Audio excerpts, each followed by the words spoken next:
How's your 2020 so far? Don't worry, don't answer that. It's probably very, very similar to mine. However, let's spend a couple hours getting together and just celebrating the good things that we still can.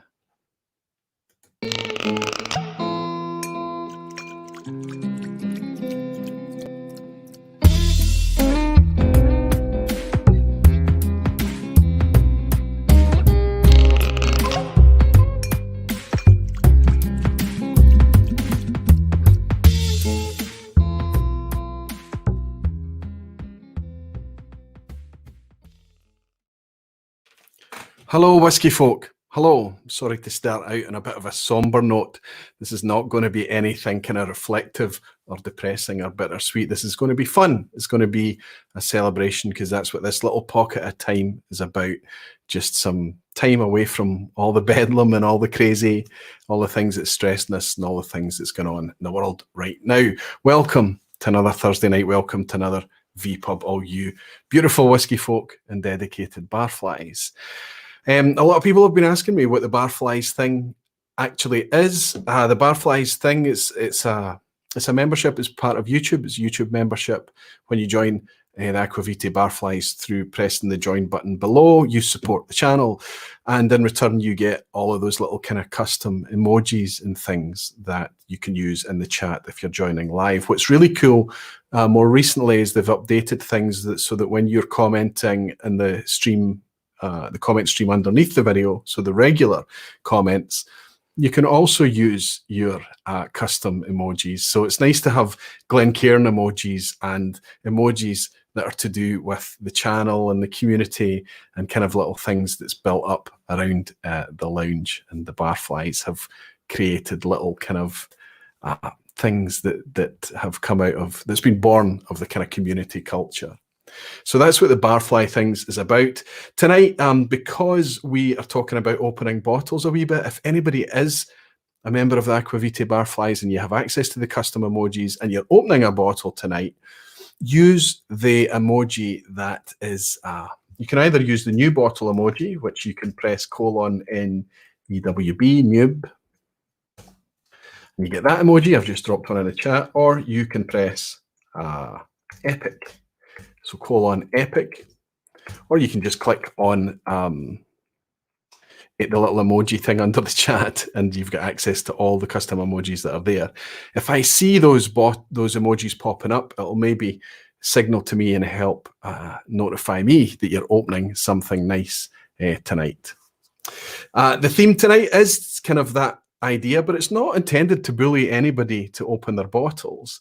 And I have kind of narrowed it down and said, this is anything but Scotch. Well, it's anything but Scotch because we talk about Scotch all the time.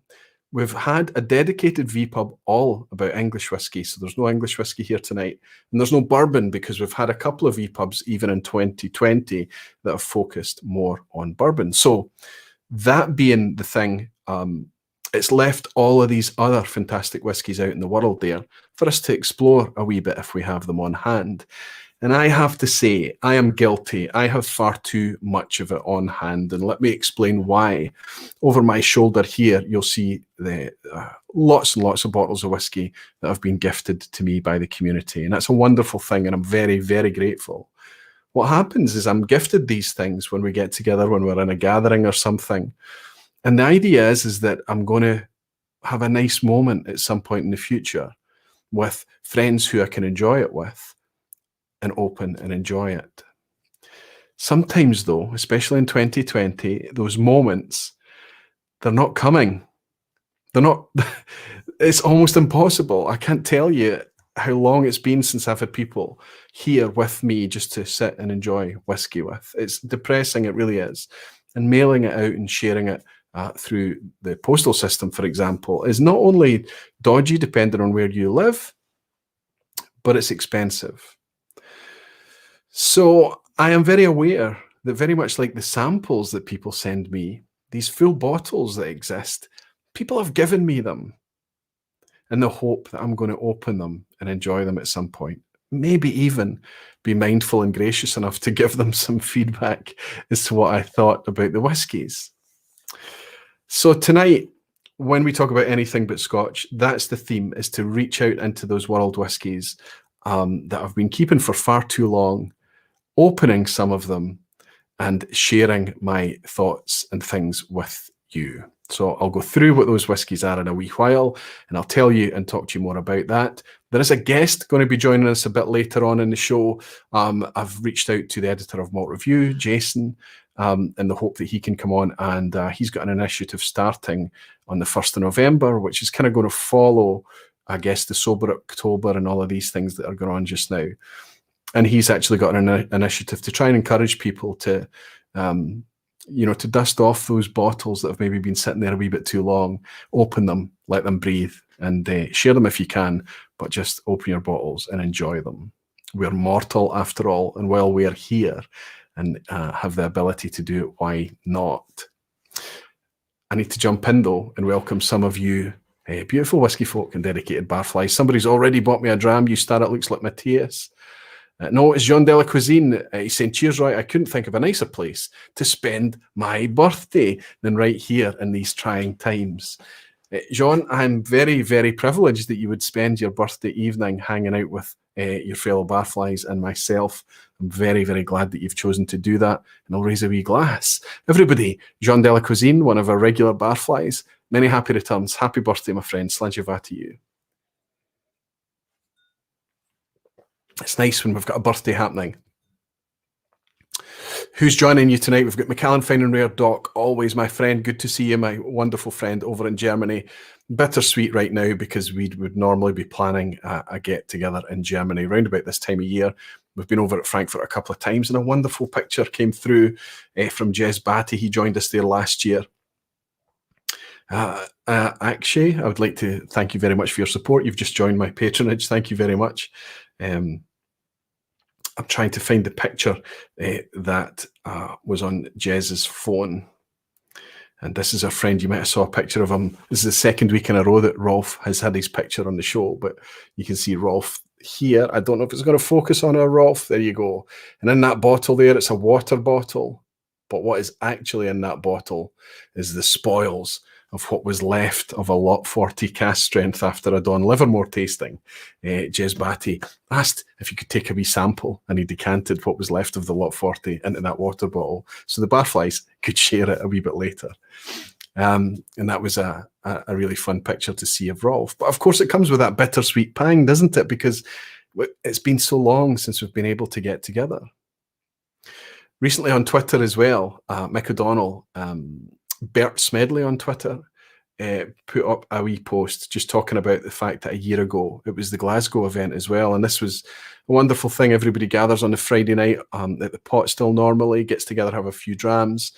Then the Saturday we go to the Glasgow Whiskey Festival. We follow up with a curry, a dinner on the Saturday night. And then on the Sunday last year, for the first time ever, I hosted the first ever live Aqua Vitae blind challenge. It was wonderful. It was amazing. And immediately afterwards, we had an open bar. Everybody brought open bottles and shared whiskey, some fantastic whiskies to try. It was really amazing.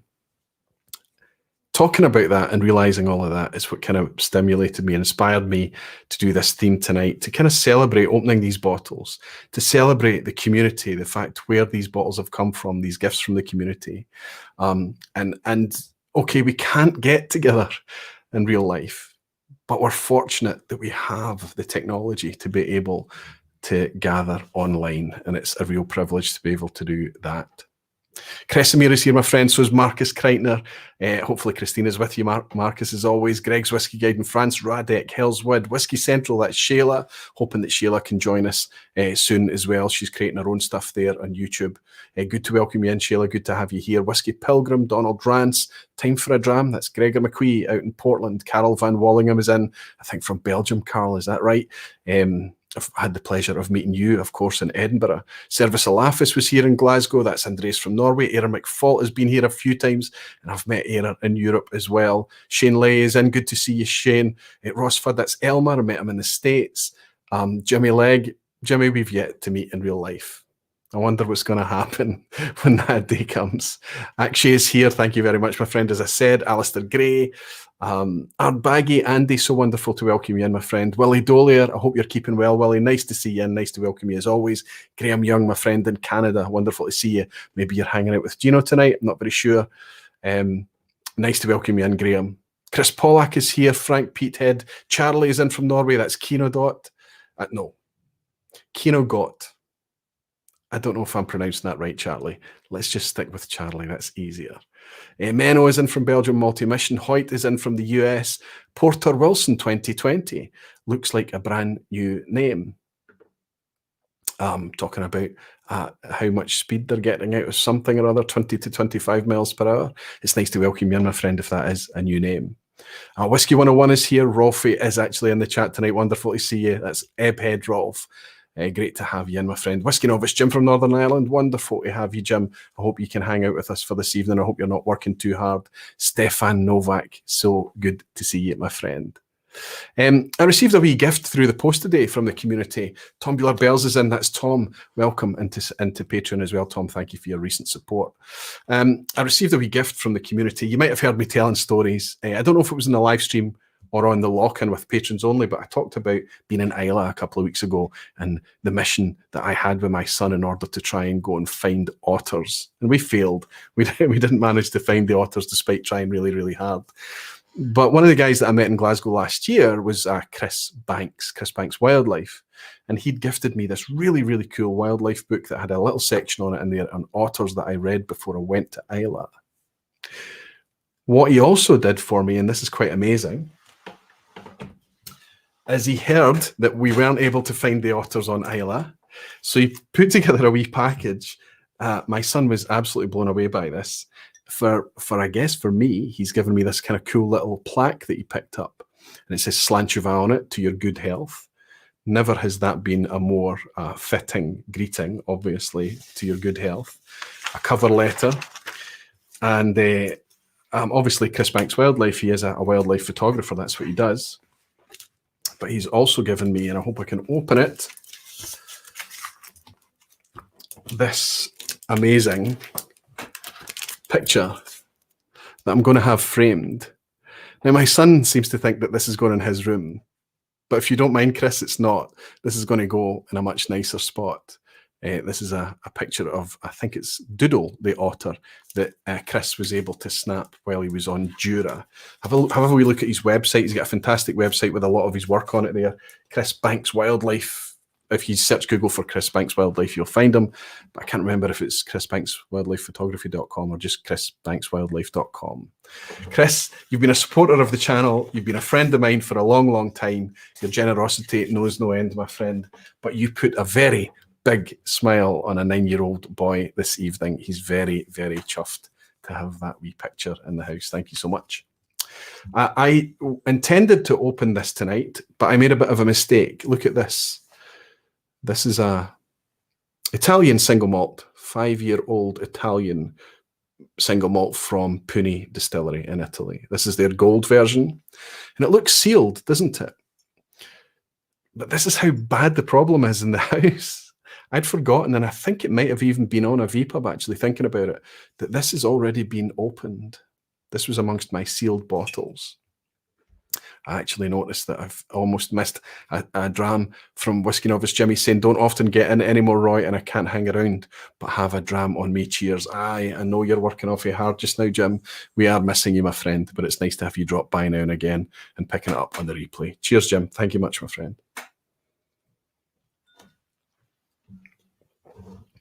So I reached for this thinking, yeah, that's a great one to open. I've got an Italian malt in there. And then realised this evening, it's already been opened and I'd put it back with the sealed bottles. It's a young whiskey. It's very sweet. There is a lot of tropical fruit there. There's a lot of young spirit there as well. A lot of vanilla. The gold version is their bourbon matured product. So it's 5 years in ex-bourbon casks. Ex-bourbon barrels, it says. Now, it doesn't say on the label, but I know that this version of the whiskey, they're doing 100% malted barley now, but this uses malted barley, also wheat and rye. but the wheat and rye is also malted. So this is 100% malt with 3 grains. So quite an interesting thing. I can see that Jason's made it in the background. Hello, my friend. Thank you for joining. I'll be speaking to you a wee bit later. I can see you've got a glass in your face. I hope you're relaxing. So it's a very, very interesting malt that has 3 malted grains. Don't know how much I pick up from that. I don't think I would be able to pick up rye from this. It's not kind of grainy like a grain would be with wheat and rye and things in there. It is quite sweet, candy floss, sugar sweet. But I would consider this, especially with the texture, to be a malt whiskey, honestly. Coming from my very blunt palate, that is, of course. But I'm very glad to have it. This was a gift to me from my colleague from the company I worked for, an Italian company I worked for 21 years, from my colleague Vittorio. Vittorio, I know you catch the vPub from time to time, my friend. I'm missing you, and I hope you and your family is keeping very, very well. And I'm enjoying this wee malt, this gift from you. Sláinte, Vittorio. Like I say, a wee bit annoyed that was already open, and I'd opened it previously because it would have been a nice one to open tonight. What I actually did was I put the list of 12 whiskies that were not bourbon or English, certainly not Scotch, that I intended to open tonight and share with the community, gifts from the community. I put it inside Patreon and asked them to vote. So right at the top, I'm going to do a quick screen share to show you what they picked and what's going to be open tonight. But depending on how the night goes, there might be 1 or 2 additional ones that open as well, in the spirit of getting the bottles open, liberating them and letting some air in there. Let me do a wee screen share with you just now. Let's get clear that up in the background a wee bit now. We can see that I have cheated. I asked my patrons to keep to 3 votes. I really struggled to keep to 3 votes, and I cheated and put a 4th one in. I don't know if anybody else did, but we can see here that there's clearly 4 winners way ahead. We've got up at the top here, we've got the Balcones, we've got the Green Spot, Chateau Level Barton, so we've got an American and an Irish, and down here we've got the Lot 40 cask strength. That's the 3 most popular. The Green Spot, bizarrely, is the one that took the most votes with 61 votes. The Balcones close behind on 59, and the Lot 40 on 55. So you can see these were, for some reason, these 3 were really popular whiskies. And that's despite the fact, if you look at my picture here that I shared on Instagram, I made a mistake. This is actually a Balcones single malt that's in the picture here. The Brimstone and this single malt are both black labels. They look very similar. You can see that some people are trying to get my attention. So there you go. That's going to be the first 3 that we open and celebrate tonight. The Whiskey Influencer Tim is saying, you've had that Green Spot before, haven't you? Yes, I have. I am familiar with it, and I'm already a fan. I'm already invested in it. But it was a gift to me from Eric Waite, so why not get it open? Why not enjoy it? McCallan Fine and Rare is saying, we would never dare not to follow your instructions. Sometimes they're just a suggestion. I actually put in the wording, try to choose only 3. I think probably most of you, certainly Doc, I don't doubt for a second that you followed it to the letter. And Akshay is saying the Cheetah is delicious. Now, I've tried the Cheetah before as well, but it was a long time ago. The Cheetah was a gift from my close friend who lives very, very close to me, Keith McFilly. And I think he bought that for me maybe 3 years ago, maybe more, honestly. It's quite incredible. So these whiskies, they need to be, I'm never going to sell them. These are gifts. I'm never going to swap them, trade them. They need to be opened and enjoyed. And especially because of this thing, they should probably be enjoyed while other people can still maybe get their hands on some of them. I appreciate things like the Lot 40 cask strength is going to be out of the reach of most people. Another thing that I forgot, I've been forgetting a lot recently, maybe it's an age thing, but I teased the fact that I tried the Coquerin 16, and I teased it on Instagram, and I said I was going to share on last week's vPub what my thoughts were. I also said I was going to draw the other Malt Whiskey yearbook last week with my question, with a question from me, and that didn't happen either. But that's fine.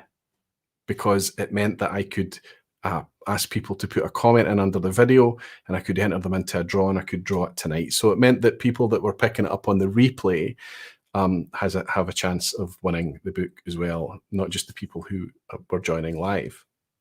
So we've got that to draw as well. But Kilkerran 16-year-old, probably my most anticipated core release of this year, is landing from tomorrow onwards. I got to try it again this week in a Kilkerran tasting, albeit it wasn't the standard 46%. It was a cask strength sample before it was diluted for bottling. So it was at 49.2%, I think. And yes, it's pretty good, pretty good. It was a bit surprising because it's quite a departure from the 12-year-old. Honestly, it's much more focused on refill bourbon. There is a wee bit of wine cask in there. It's Marsala. Pretty sure it's Marsala, but it's only 4%.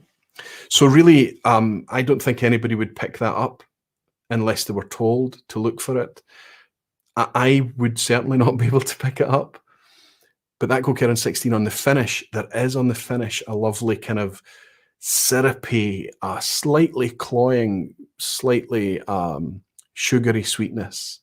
I wonder if that's Marsala cask. I'm not very sure. Maybe it's more likely to be just bourbon casks. I actually did share some notes that might be worthwhile sharing with you. I think I shared it with in a WhatsApp group only. Not one for notes and reviews, as you know. Let's see if I can find that. If I could find that and share my notes with you. Here we go. Okay, here are my notes on the Kilkerran 16 as I promised. Like I say, it's coming out tomorrow, and I'm really, really hoping that I can find a bottle somewhere. I'm not on any reserve list currently. I'm not in any queue. I'm not going to get in a fight over this thing. If I find it, I get it. If I don't, fine, somebody else will hopefully get it and enjoy it.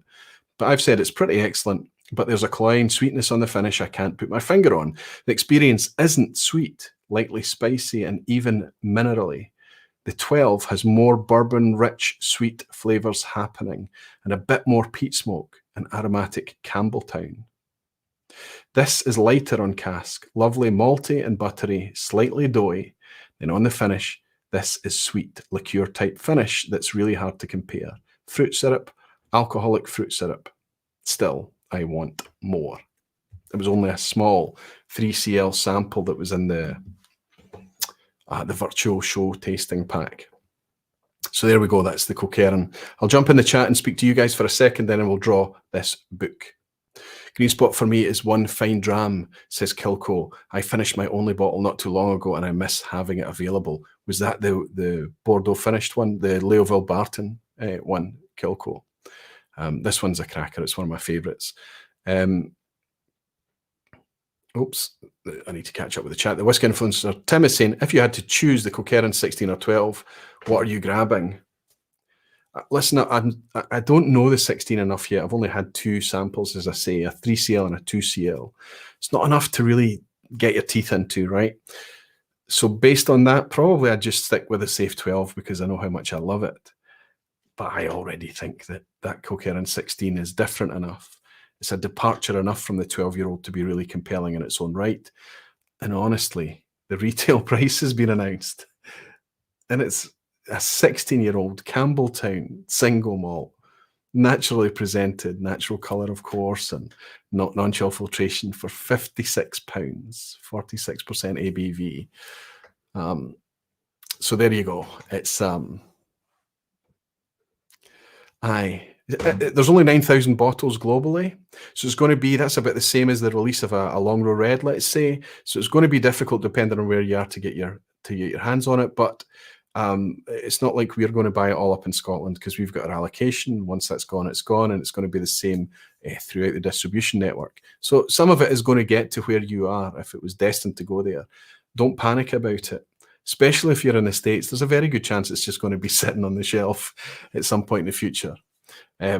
So I hope you do get your hands on it. And I hope that when you do get your hands on it, you've not been gouged on price. It's £56 in the UK. That's the RRP. So 56, £58, £60 it's going to be of that order.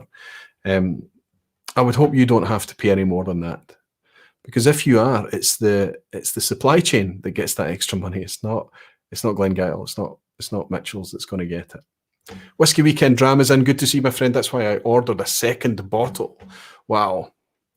I can't even imagine. How am I going to order a second bottle? Maybe it'll be online. Dirty Dog is saying, I really like Balcones, but I have never tried the Brimstone. Looking forward to see what you think. Fantastic. Okay, I'll need to get into that soon. Aquaviti saying, Kilco is saying, just the usual green spot. Many people have talked up the Chateau of Albarton, so I'm eager to sample that one someday, hopefully. It's a bit richer. And what the big difference, Brian, is the standard green spot is 40% ABV, and the two wine finishes one, the Chateau Montelena, I think it's called, and the Chateau of Albarton are both presented at 46% ABV. Bruno Martins is here saying, I was going to open a hero whiskey that I never tasted yet, Glencairn 10. But being a World Whiskies vPub, I will uncork the Nika Pure Malt Taketsuru. Wow. I got to try, I had a bottle of Taketsuru going back quite a few years now when you could actually still buy it. And I loved it dearly. I found it to be very, very enjoyable. I also had a sample of the 21-year-old Taketsuru, and that was an absolute cracker. I hope you enjoy that, Bruno. Certainly it's more in keeping, but if you want to go ahead and open that Glencairn 10, I think you're in good company. Don't worry about it. Graham Fraser is saying, Kilcairn 16 going to be core range or annual bottling? They're calling it core range, but Kilcairn's 12 weeks of the year is all it operates. So 9,000 bottles, it looks like that's the 2020 release. Probably it's going to be similar. It's going to be an annual release, something of that order. It would be nice if they do it a couple of times a year, but I really don't know what the depths of stocks are like and how they can maintain it going forward. There's not a lot of product made at Glengyle, so they're calling it core range, but it looks like an annual release. Nick Dixon is here expecting about $200 Australian, sadly. Well, that's about £100. Unfortunately, Nick, that is a wee bit pricey, but that looks like a new name, and it's nice to welcome you in here. Anything else in the Kilcairn tasting kit that did impress Aquaviti or others that may have been participating in the live tasting? Drew from Arizona. Drew, I have to say that there are a lot of people out there, and Sevi dropped off a wee tasting kit tonight, Sevi the Alchemist. And he loves a really dirty whiskey. So the more kind of agricultural grime and grease and oil and dirt that you can get inside a whiskey, the more sulfury notes, the more challenging, savoury notes that you can get in a whiskey, the happier he is. So think Longrow 14, sherry cask that came out a couple of years ago and things like that. Think Ben Nevis, think Ben Romack, think, whiskies of that order, maybe some recent Loch Lomond's. The next Kilcairn, 8-year-old cask strength, is sherry cask, and it's the dirtiest Kilcairn I've ever tasted. It's not as extreme as the Longrow 14, I would say, but it's getting towards that direction. And it's where we've been kind of enjoying this kind of slightly delicate nature to Kilcairn sometimes. It's still got that body, that weight. It's still got the Campbelltown funk. But it can sometimes play quite nice and balanced and delicate, certainly in the 12-year-old form. We've got something here in the new 8-year-old cask strength that's coming out that's really quite mighty and shows just how robust Kilcairn can be. But I suspect it's going to be from a European oak sherry cask, quite a lot of spice in there as well. And Doc is saying I could mix something for Sevi. Everyone is in. Good to see everyone drinking a Caio cask strength JP Mizunara. It does not drink like a 53% ABV whiskey, very light and fruity. Bitter note I cannot place. I've got a thing for bitter right now. See if you're bringing me bitter, if you're bringing me dry and grassy and minerally. That's kind of where I'm enjoying right now. Tannic wood, very Japanese in style, not deep. Still, it sounds intriguing, everyone. I hope you're enjoying it. Fantastic. Going to do the draw for this book, but let's get the first bottle open, will we? Let's bring up what is the first one of the night. It's going to be the Green Spot Chateau of Albarton from Eric Waite. Thank you, Eric. Let's get it open.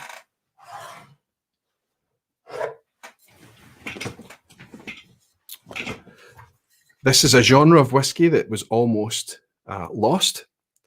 Back in the decline of the 70s and into the 1980s, single pot still Irish whiskey almost disappeared. There was literally one brand left available at one point, and that was Mitchell's Green Spot. Not this one, it was the standard Green Spot.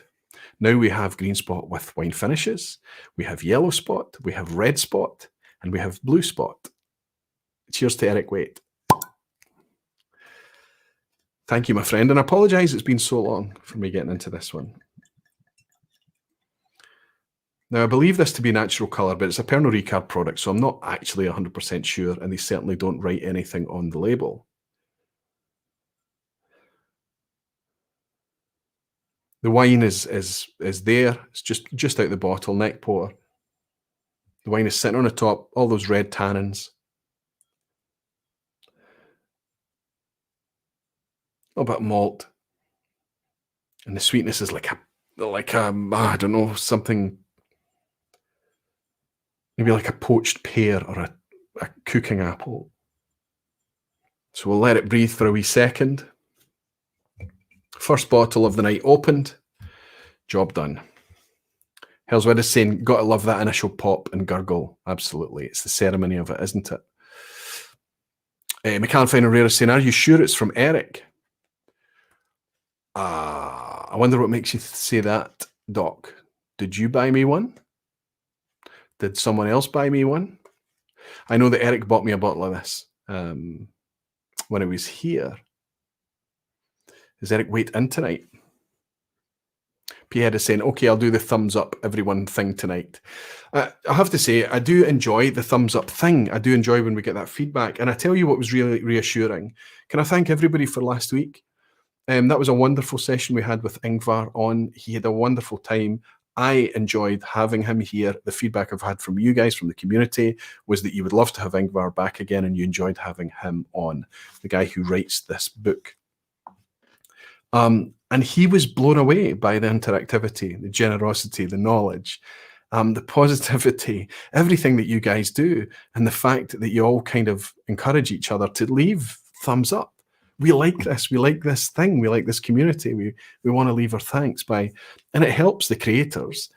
But it does a wee bit more than that. What it also does is these people that come on as guests, sometimes they're not people who are familiar with the YouTube environment.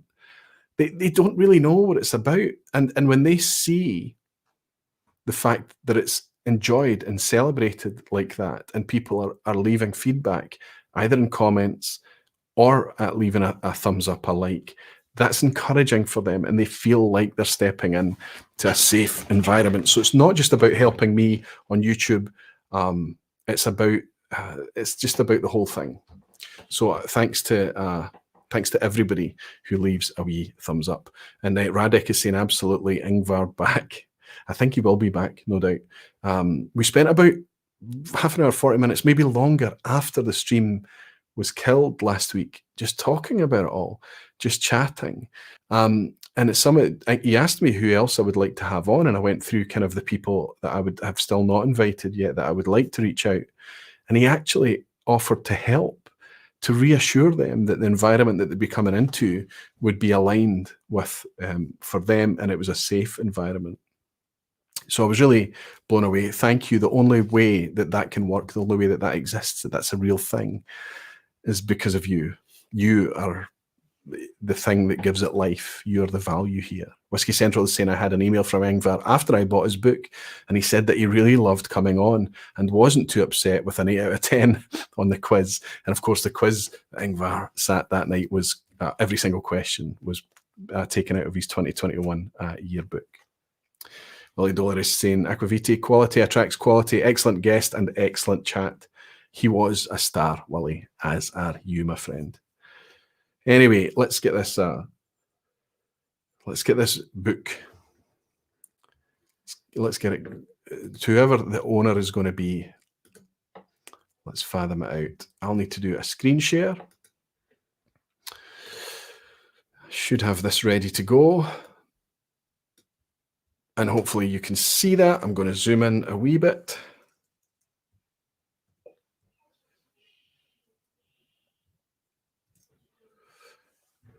Just need to click on that first. Try to zoom in. There we go. Okay, this is everybody listed here. I'm just going to ask, hey Siri, give me a random number between 1 and 60. A random number between 1 and 60 is 11.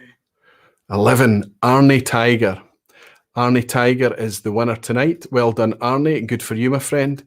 You have won yourself a signed copy of the Malt Whiskey Yearbook from Ingvar that you left last week. Well done, Arnie Tiger. Well done, my friend. So it's signed to, it's not this one actually, it's here. Padded envelope ready to go, and it's signed to a fellow barfly. May the malt be with you, Slancher from Ingvar. Well done. That's 4 copies given away. 2 went to patrons, 1 went live in the stream last week, and 1 gone to Arnie just now. Fantastic stuff. A regular barfly. I wonder if Arnie's in tonight. Hey, be nice if he was here. But it doesn't matter. Arnie, well done. Congratulations. It's making its way over to you just now.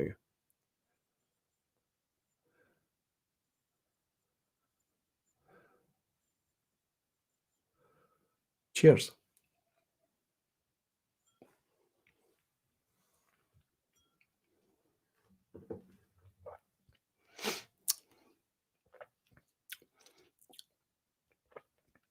This brings a nice kind of spice. This must be the wine. I imagine this is going to be a French oak cask as well. So a little bit of spice there. Nicely dry and tannic, but there's still that kind of nice texture there from the single pot still Irish. So quite a nice long finish. Don't know what the spice is. Maybe the typical spices you would imagine from. No, they're kind of, it is definitely in line with kind of nutmeg, cinnamon.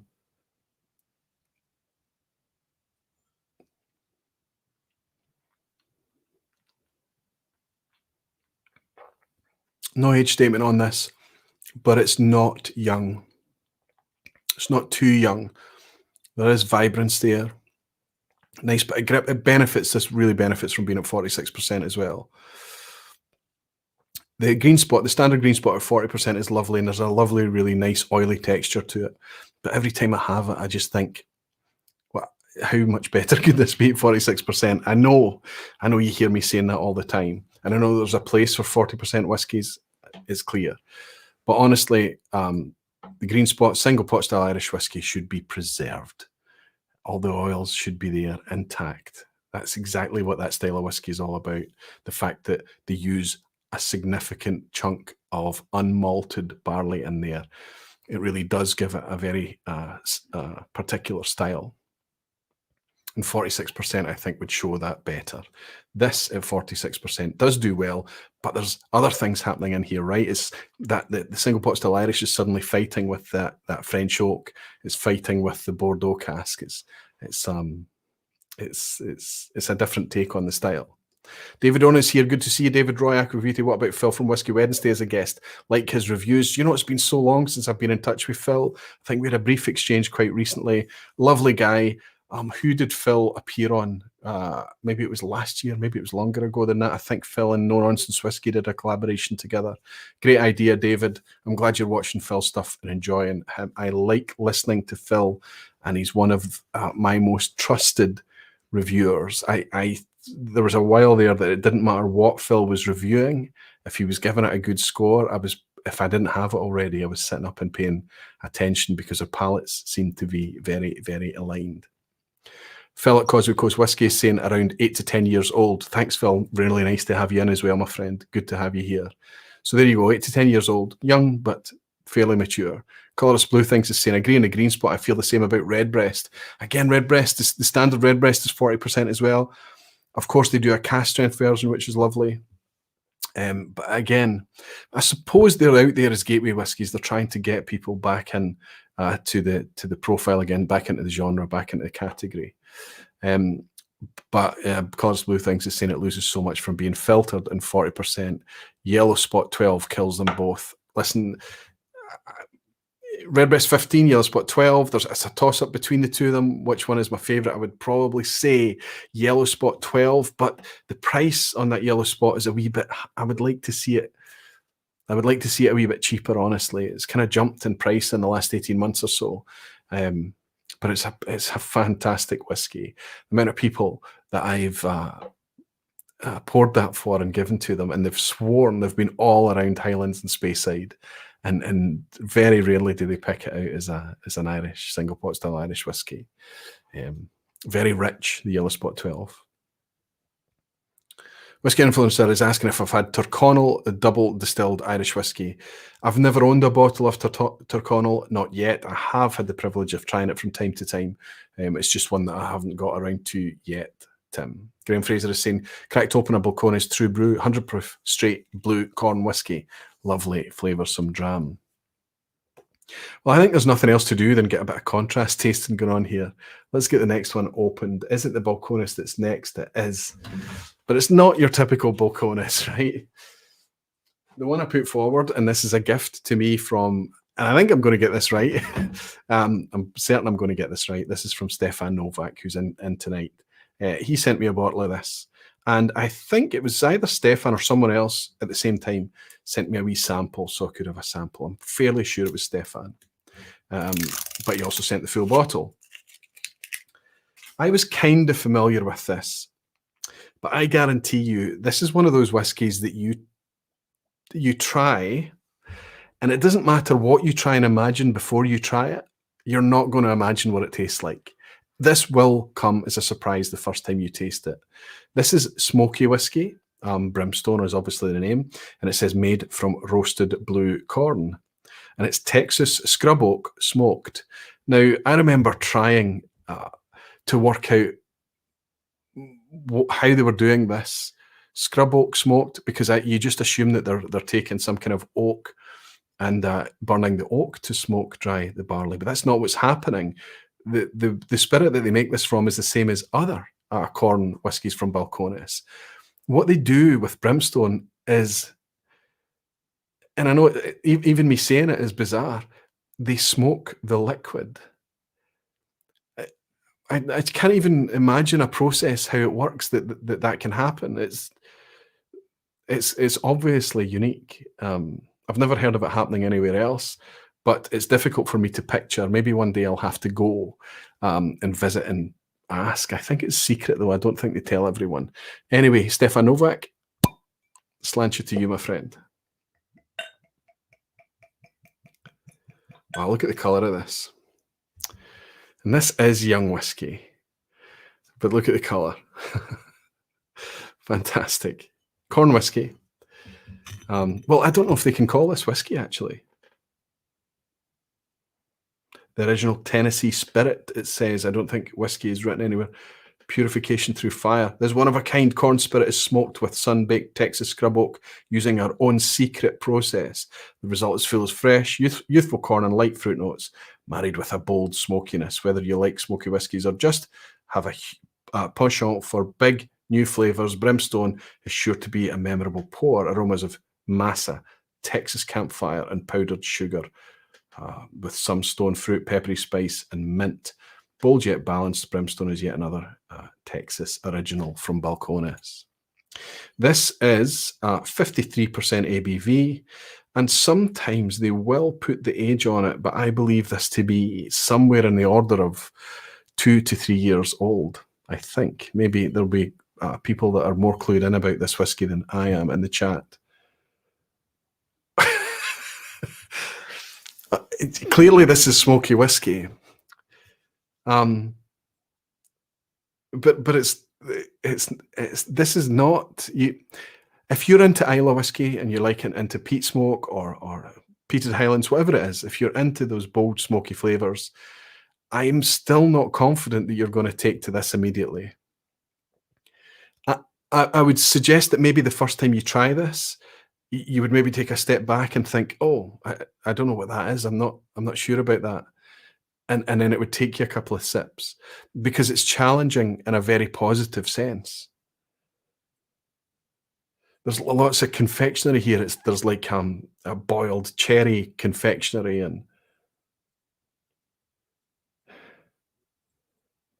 there's a kind of note of like polish, or It's okay. It's like nothing else. It's really like nothing else. It's barely in the whiskey category.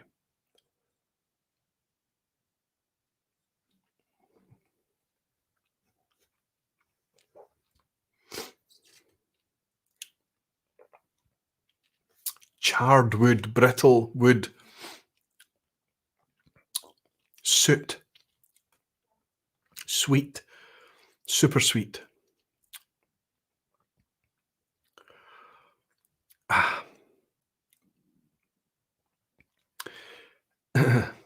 It's like, it's not going to sound nice, but there's enough char in this.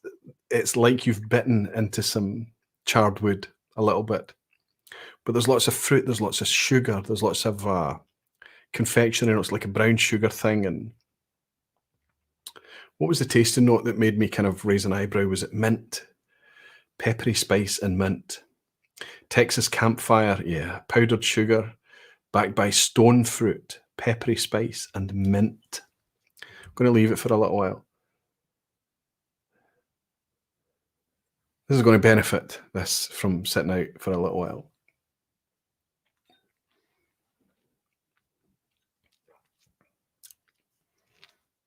This is odd. So odd, and yet so honestly Moorish. Not for everyone. Could be a bit of a Marmite whiskey, but I'm going to suggest it's less Marmite whiskey as in being you either love it or you hate it. Maybe less like that, and maybe one of those ones that you need to kind of take your time with. You need to invest a little bit of time in it to enjoy it. I'm a fan. I was already a convert before. This is the first bottle I've owned, Stefan. Thank you very much. But the times that I've tried it through samples and through my time in Texas, I was already a bit of a convert. I was intrigued enough to know that I liked this whiskey. Thank you so much. Tom R is here. So wonderful to see you, and my friend. So wonderful to welcome you in the vPub. Tom, he's saying, Aquaviti, I bet that would pair nicely with some baked beans and bacon. Aye, it might. I'm actually going to suggest that the heavy sweetness, I think it would pair nice with something cheesy, like a creamy or a waxy cheese. Graham Fraser is saying, is there an age conversion scale for whiskey aged in hot Texas compared with whiskey from chilly Scotland? I wonder.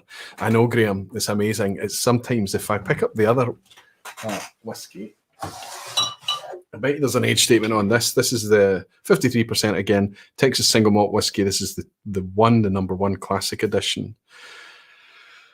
There's a date on it. Yeah, there is an age statement on this whiskey. And it is Texas single malt whiskey. It's not under the same constraints as Scotch. There's your age statement. Let it focus. Can you see that? That just written there. Down there. 15 months. Texas single malt whiskey, 15 months. And look at the colour of it. Natural colour. Quite something. And I've had enough of those. I've got, I was having one of these earlier this week. This is another Balcones. This is their Mirador, which is a fantastic, there's a single malt whiskey. And there's an age on here. This is really mature. This is quite old for a Texas single malt. This is 23 months old. 23 months. Incredible. And if you judge this whiskey based on its age relative to your reference point of Scotch, you're coming at it from completely the wrong angle. These are really rich, really full-on flavoursome whiskies. Mirador is probably their closest thing in my experience to Scotch, but it's still not Scotch. There is still something that marks it out as being different. Sometimes it's tricky to put your finger on. I've noticed that earlier this week when I was sipping it, but I love that whiskey. It's difficult to get here in the UK, Mirador. You can pick up Balcones from time to time, but it's tricky to get your hands on. I'm going to miss that when it's gone, and I hope very much I get a chance to travel out to Texas to see a lot of you guys again. and bring back some Texan souvenirs. And Graham is saying, I think the Balcones True Blue is the straight version of your Bottle Roy.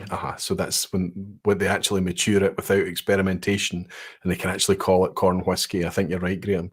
Making hot coffees, and what should I try from Balcones first? I would go straight in and just try. Do you know what? You're safe.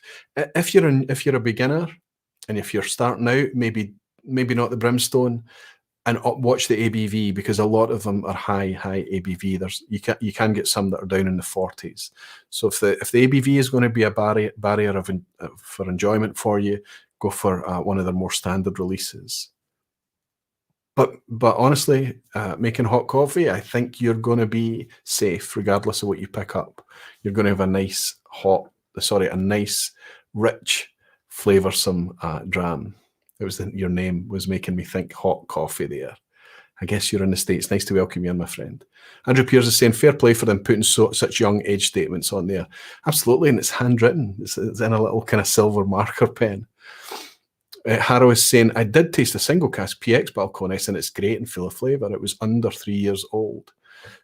Again, it's that climate thing. It's able to age the whiskey that bit quicker. It's able to just extract so much out of the cask in such a short space of time. And Akshay is saying, given faster aging and warmer climes, should we be more impressed with the quality of the spirit in Scotch? It's a completely different thing. I mean, that's why the majority of Scotch is aged in a refill cask. If we put Scotch in a super active cask, first fill, fresh virgin oak, something like that, something that's very active. I think I've missed somebody's bought me a dram and I've missed it. Graham Young, my friend in Canada, have never been able to find a Balcones. Cheers. Hopefully, Canada's tricky, I know, but hopefully, Graham, I know you'll be intrigued. I know that you'll love it.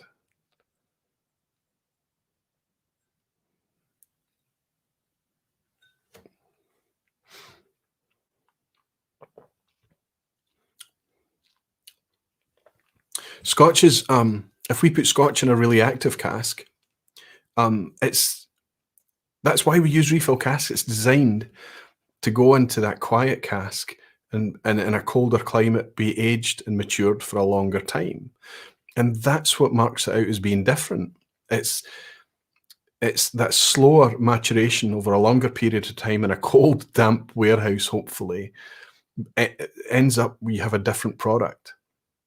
The variation is going to, over time, is going to separate even two Scotches to the same spirit and two sister casks, let's say, that are very, very similar, but just slightly different. Over time in that environment, they're going to depart. The flavour that's in that whiskey, that maturing whiskey, will get more and more different from its neighbour over time as well. This is different. This is hot in the day, cold at night. Hot in the day, cold at night. That's the way it's described to me when I'm over there, and it really, really forces these active casks to give everything that they've got in a very short space of time.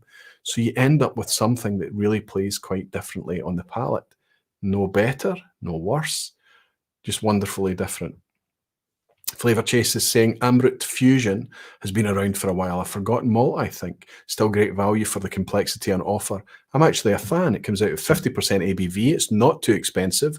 There's no age statement on it, but it's very good whiskey. Lightly peated, maybe a bit more medium peated, let's say, for Amrut Fusion. I think it's a good whiskey, and it's one that I would recommend to try if you can pick it up at a good price.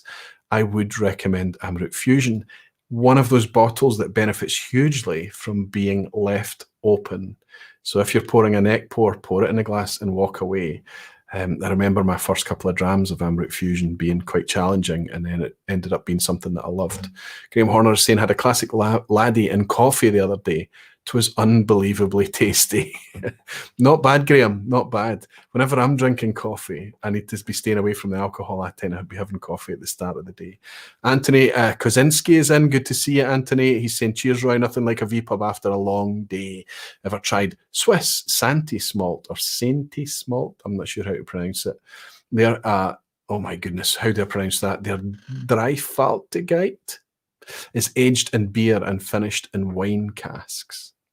I've never tried it. I've not even got any vision in my head what the bottle might look like. So it's one that I'd probably happen upon at perhaps a continental festival or something like that, Anthony. Are you suggesting it's one that I should look out for? Regardless, thank you for your virtual dram, my friend, and it's nice to welcome you into the vPub again. Cheers, Anthony. David On is saying, no, is it a Speyside tonight? Well, aye, because I've asked one of my friends, Jason Julier from Malt Review, to do a wee cameo in a bit. And when I was speaking to him a wee bit later, I wanted to talk about his concept of opening bottles, what that's about, this initiative he's got starting next week. I wanted to ask him how things are going at Malt Review. And while I was talking to him about that, I said, fancy a game of Visit Speyside? So I'll ask him when he drops in and see if he's up for it. Sam is saying, have you tried the Glengoyne teapot dram? Is it worth the price? Sam, short answer, yes.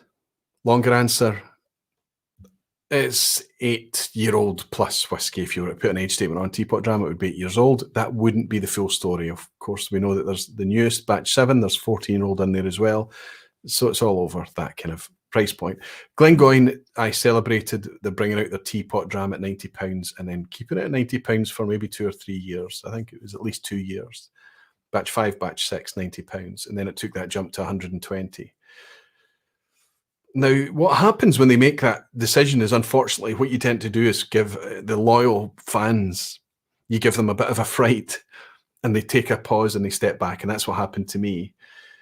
But what I did, and the reason that I caved and went back and paid £120 for Glengoyne teapot dram in the end, is that it's pretty unique. There's not a lot of whiskey like that teapot dram. This is fully hand selected. They agonize over the casks that goes into that teapot dram every time they release it.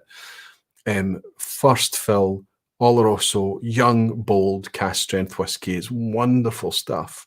It can't be compared to Aberlour Abuna. It can't be compared to Glenfarclas 105.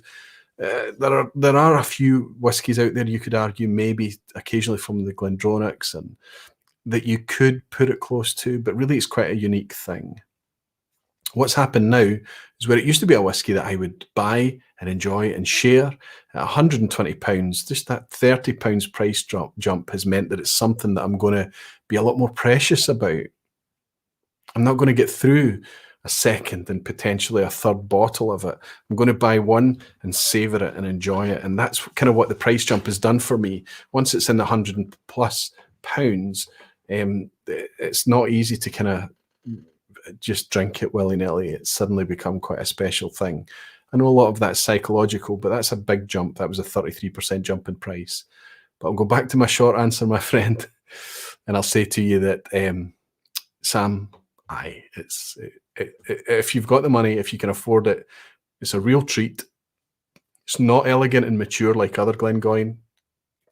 It's very alive, it's very bold, it's very vibrant, it's very rich, but it's also very tasty. Cask and Ashes bought me a dram as well. Cheers to your eclectic palate and that amazing range of whiskies from around the third rock from the sun, and for sharing your wisdom with us all. Cask and Ashes, I'm going to say thank you very, very much for your virtual dram. Not many people turn up to the vPub for wisdom, but I'll thank you for your kind words regardless and say Slanchava. Cheers.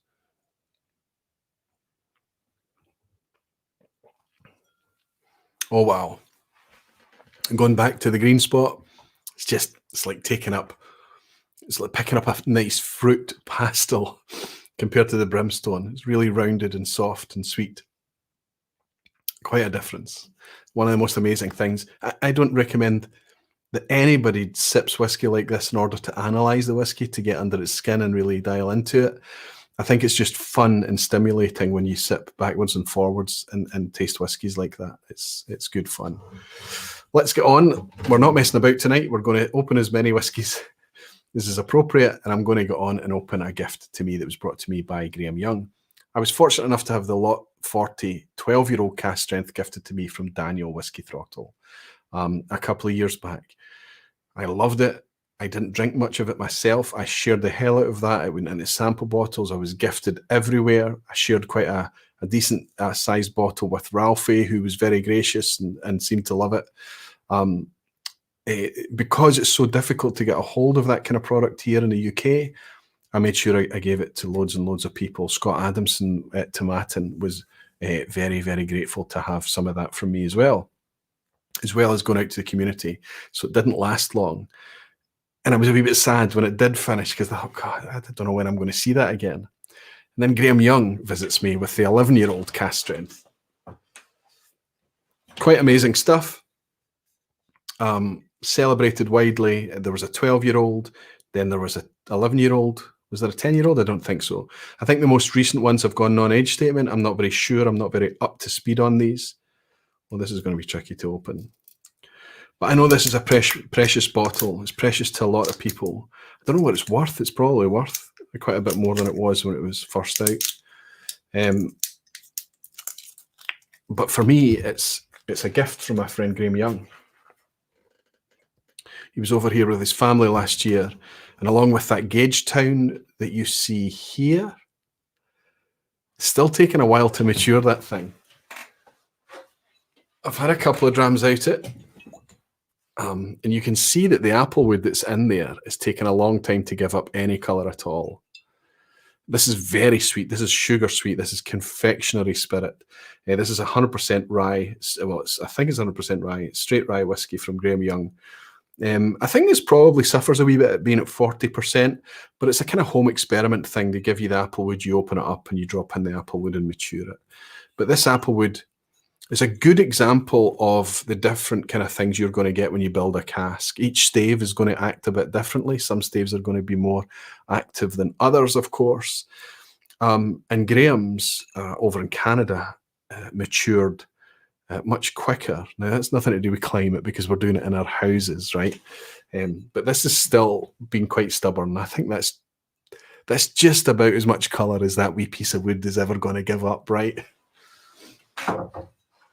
But he brought me that, and he brought me this. So, cheers, Graham. Bottle 3. I can smell that immediately. As soon as that bottle's open, you can smell it, and it's a completely different take on everything else that we've... Lovely colour as well, nice rich colour. More of an amber. Wow. So this is a 58.4%. 11-year-old dry whiskey, lot 40 cask strength. Now, I don't have any of the 12-year-old to compare them back to back, but I'm not interested in doing that. What I would like to do is just have some of the same experience I had from that 12-year-old. That would be amazing. So all that rye. Okay, it's just fresh out the bottle, but it's strong. It's lovely aromatic spice, grassy spice. Ginger reminds me a lot of ginger. Always rise, play a little bit like ginger. There's a slight kind of floral soap smell to it, and I mean soap in a positive way. I mean like almost like Turkish Delight would smell like soap, right? It's kind of it's like a sweet floral nose. There's a richness to it though as well. The spice is the dominant thing. Struggling to pick out a cereal under there. Let's just go in. Cheers. Thanks, Graham.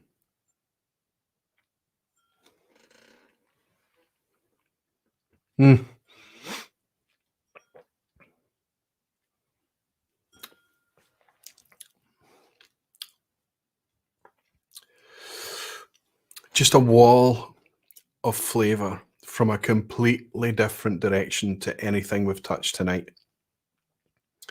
This is a kind of masterclass in dry, spicy, grassy notes and kind of that floral thing. It's all spice in the texture, the way the grip on the palate.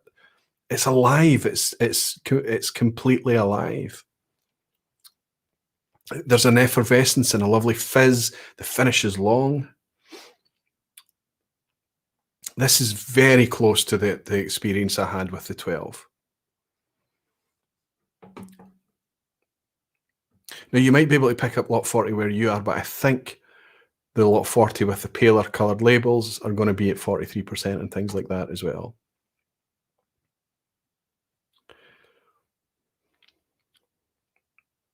Still there, still there. Incredible whiskey.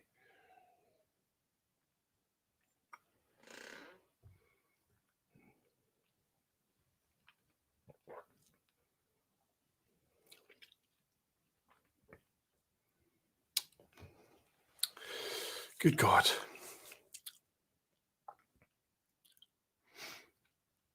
An absolute beginner, somebody that has never touched whiskey in their life, providing they're not put off by the extremely high ABV here, of course. I could let them taste that Puni, that Italian malt. I could let them taste that single pot still Irish, the green spot. I could let them taste the brimstone, and I could let them taste this rye. And I've still got an empty glass here to put something else in.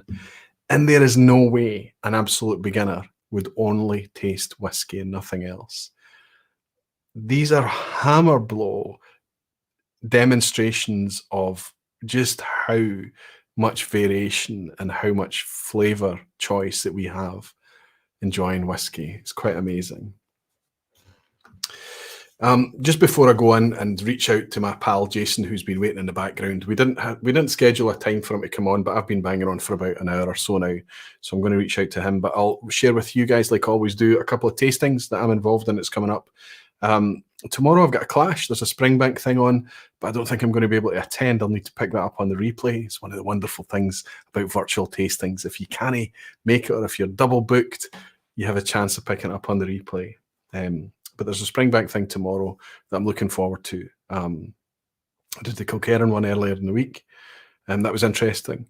And the Springbank one is tomorrow, so I'll probably pick that up at the weekend. But tomorrow night I've got a Ralphie tasting, Ralphie and North Star. It was supposed to happen back in March, just as the lockdown kicked in. So it's been kind of hanging around since then. They finally got it sorted. Sevi dropped off the samples for that. So if you're involved in the Ralphie tasting together with Good Spirits Company tomorrow night in North Star, I look forward to seeing you there. That would be amazing. I've got a Bunnahabhain tasting coming up, but I'm not sure about that one as well because that's clashing with something else. But I would like to manage to make that Bunnahabhain tasting. Some really interesting whiskies in there from Bunnahabhain. And of course, I don't know if there's any spaces left, but if there are, you would need to reach out to Jez Batty for the London Whiskey Club Sullivan's Cove tasting on the 11th of November. The reason that is very cool, it's very in line with what we're talking about tonight. Whiskies that we can't normally get our hands on. Sullivan's Cove. I've never held a bottle of Sullivan's Cove even in my hands. I don't even think I've seen one on a shelf anywhere. But we are getting to try some wonderful selection of Sullivan's Cove whiskies. I shared it with you a couple of weeks ago on the vPub. And if you're interested in joining in that, you can reach out to Jez Batty at the London Whiskey Club. London Whiskey Club, I think it's whiskyclub.london is the web address, but you can also find them on all the social media channels as well if you're interested in getting involved in that. I'm looking forward to them. But what I'm finding is that there are just this tasting after tasting after tasting. Okay, first world problems, right? Let's reach out to Jason. You can give me a thumbs up if he's okay to come in and hang out with us for a wee minute. Are you in good shape? Yes, he's in good shape. Let's see. Hello, my friend. Hello, evening. How are you doing? Good to welcome you to the vPub. Good. Thanks for dropping in. Thank you. I was just hearing about your first world problems. I agree. Aye, well, it is first world problems. See if anybody ever catches me about complaining about having to taste too many whiskies. Shoot me from wherever you're standing. Shoot me, please. Do you feel the same? Do you sometimes think, wait a minute? I do. I do. I didn't buy any of the Campbelltown packs this week for that reason. I just needed a week just to do some other stuff and let some people abroad buy them instead. So I just didn't buy anything, which was hard given what was the lineup. Aye, absolutely. And I know it must be tough for you, just to anybody that's watching, because I know a lot of people that maybe don't recognize Jason from his face. You'll probably know him from his work. He's one of these guys that I often say is one of the hardest working guys in whiskey. And if you touch anything that Jason does, you'll realize what I'm talking about. I don't know how you do it, but I know I've joked with you in the past. There is more than one Jason. There has to No, be, no. for you to be able to put out the amount of output that you do. Every morning I pick up my phone, there's new content out there on Malt Review. You're bringing out podcasts on Sundays on the weekend. You're bringing out social media posts. You're sharing, you're communicating. And you hold down a full-time job and you have a young family. I know, congratulations on the birth of your... oh, that wasn't this year, actually. That was last year, wasn't it? He's 17 months today, so I've got some nice pictures of him. When he goes in my office, he immediately goes for the Kilkerran and starts waving around the bottle back, the bottle and everything. So I've got some nice pictures of him with the Kilkerran. He knows the coolest distillery in town. He knows it. 17 months. So you're able to, with all that going on, you're able to put out all of this stuff. So we've got Jason Julier. We know you as Whiskey Rover historically, and you were already doing whiskey reviews and things for a number of years. I'd been following you a long time before I ever stepped inside the YouTube environment. Then you're now the editor of Malt Review. I'm going to talk to you about that in a wee second as well. Sure. And you're very active in tastings and doing all sorts of things in the whiskey scene in general. Do you find that you have to take a deliberate decision each week as to how much you're going to actually drink? Because you're reviewing whiskies and tasting things right and left more than just enjoying it, right? Yeah, I have at least 2 nights off a week, normally Sunday, Monday, it just depends. And even then, probably some other nights I might only have 1 dram. And maybe towards the end of the week, you might have a couple, like tonight I've had a couple. It's about pacing yourself, because I work in a medical sort of environment, so I know what alcohol can do. So it's all about, just pacing yourself and managing it and enjoying it. But I think everybody being locked indoors this year, we probably have indulged a bit too much now and again. So it's just about slowing down, stepping back, and like you say, just have a couple of nights off. And I think I've got a wee theory that the way that we enjoy whiskey, and don't get me wrong, I don't ever want to dismiss it or not take it seriously. It's just that the way that we enjoy whiskey, we can often have a wee bit too much, sure. But most of the time, especially when you're up at cast strength whiskies like we are sipping right now, they actually force you to slow down because of the flavor, because of the way that they're connecting with your kind of senses and things. It's not like having a glass of wine or a light beer or a cocktail that you're just thrown back and the social situation is the focus. The whiskey is commanding your every attention. And if I pour a cast strength whiskey and I take it down onto the couch, I can make 1 dram last the whole movie. Yeah. So if you've got something special like that Talisker I reviewed today, that was an evening, and it was a pleasure. Just to what was sit the with that. Talisker? Tell me. 1953, I think it was, off the top of my head.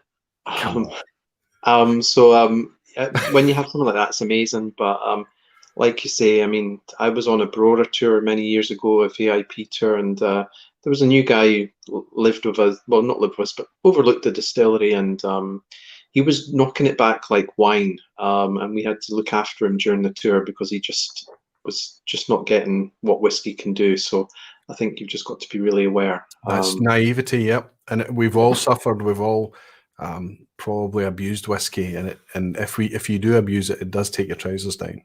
Yeah, I think we've all been in festivals and warehouses where you've looked at some people and you're thinking you should really stop, or just get some pours and just take them home or something. Just pace yourself. That's right, and I think that's the festivals are usually really good at handing out lots of bottles of water or giving you water points and things, and kind of trying to drum that message into you. And I think that most of the brand ambassadors and the people that are staffing the table are pretty good at saying, maybe step outside, get a wee bit of air, have a drink of water, get something to eat, come back. Yeah, I'll be happy to pour you a dram, but maybe give yourself a bit of a break. But it's a tricky one.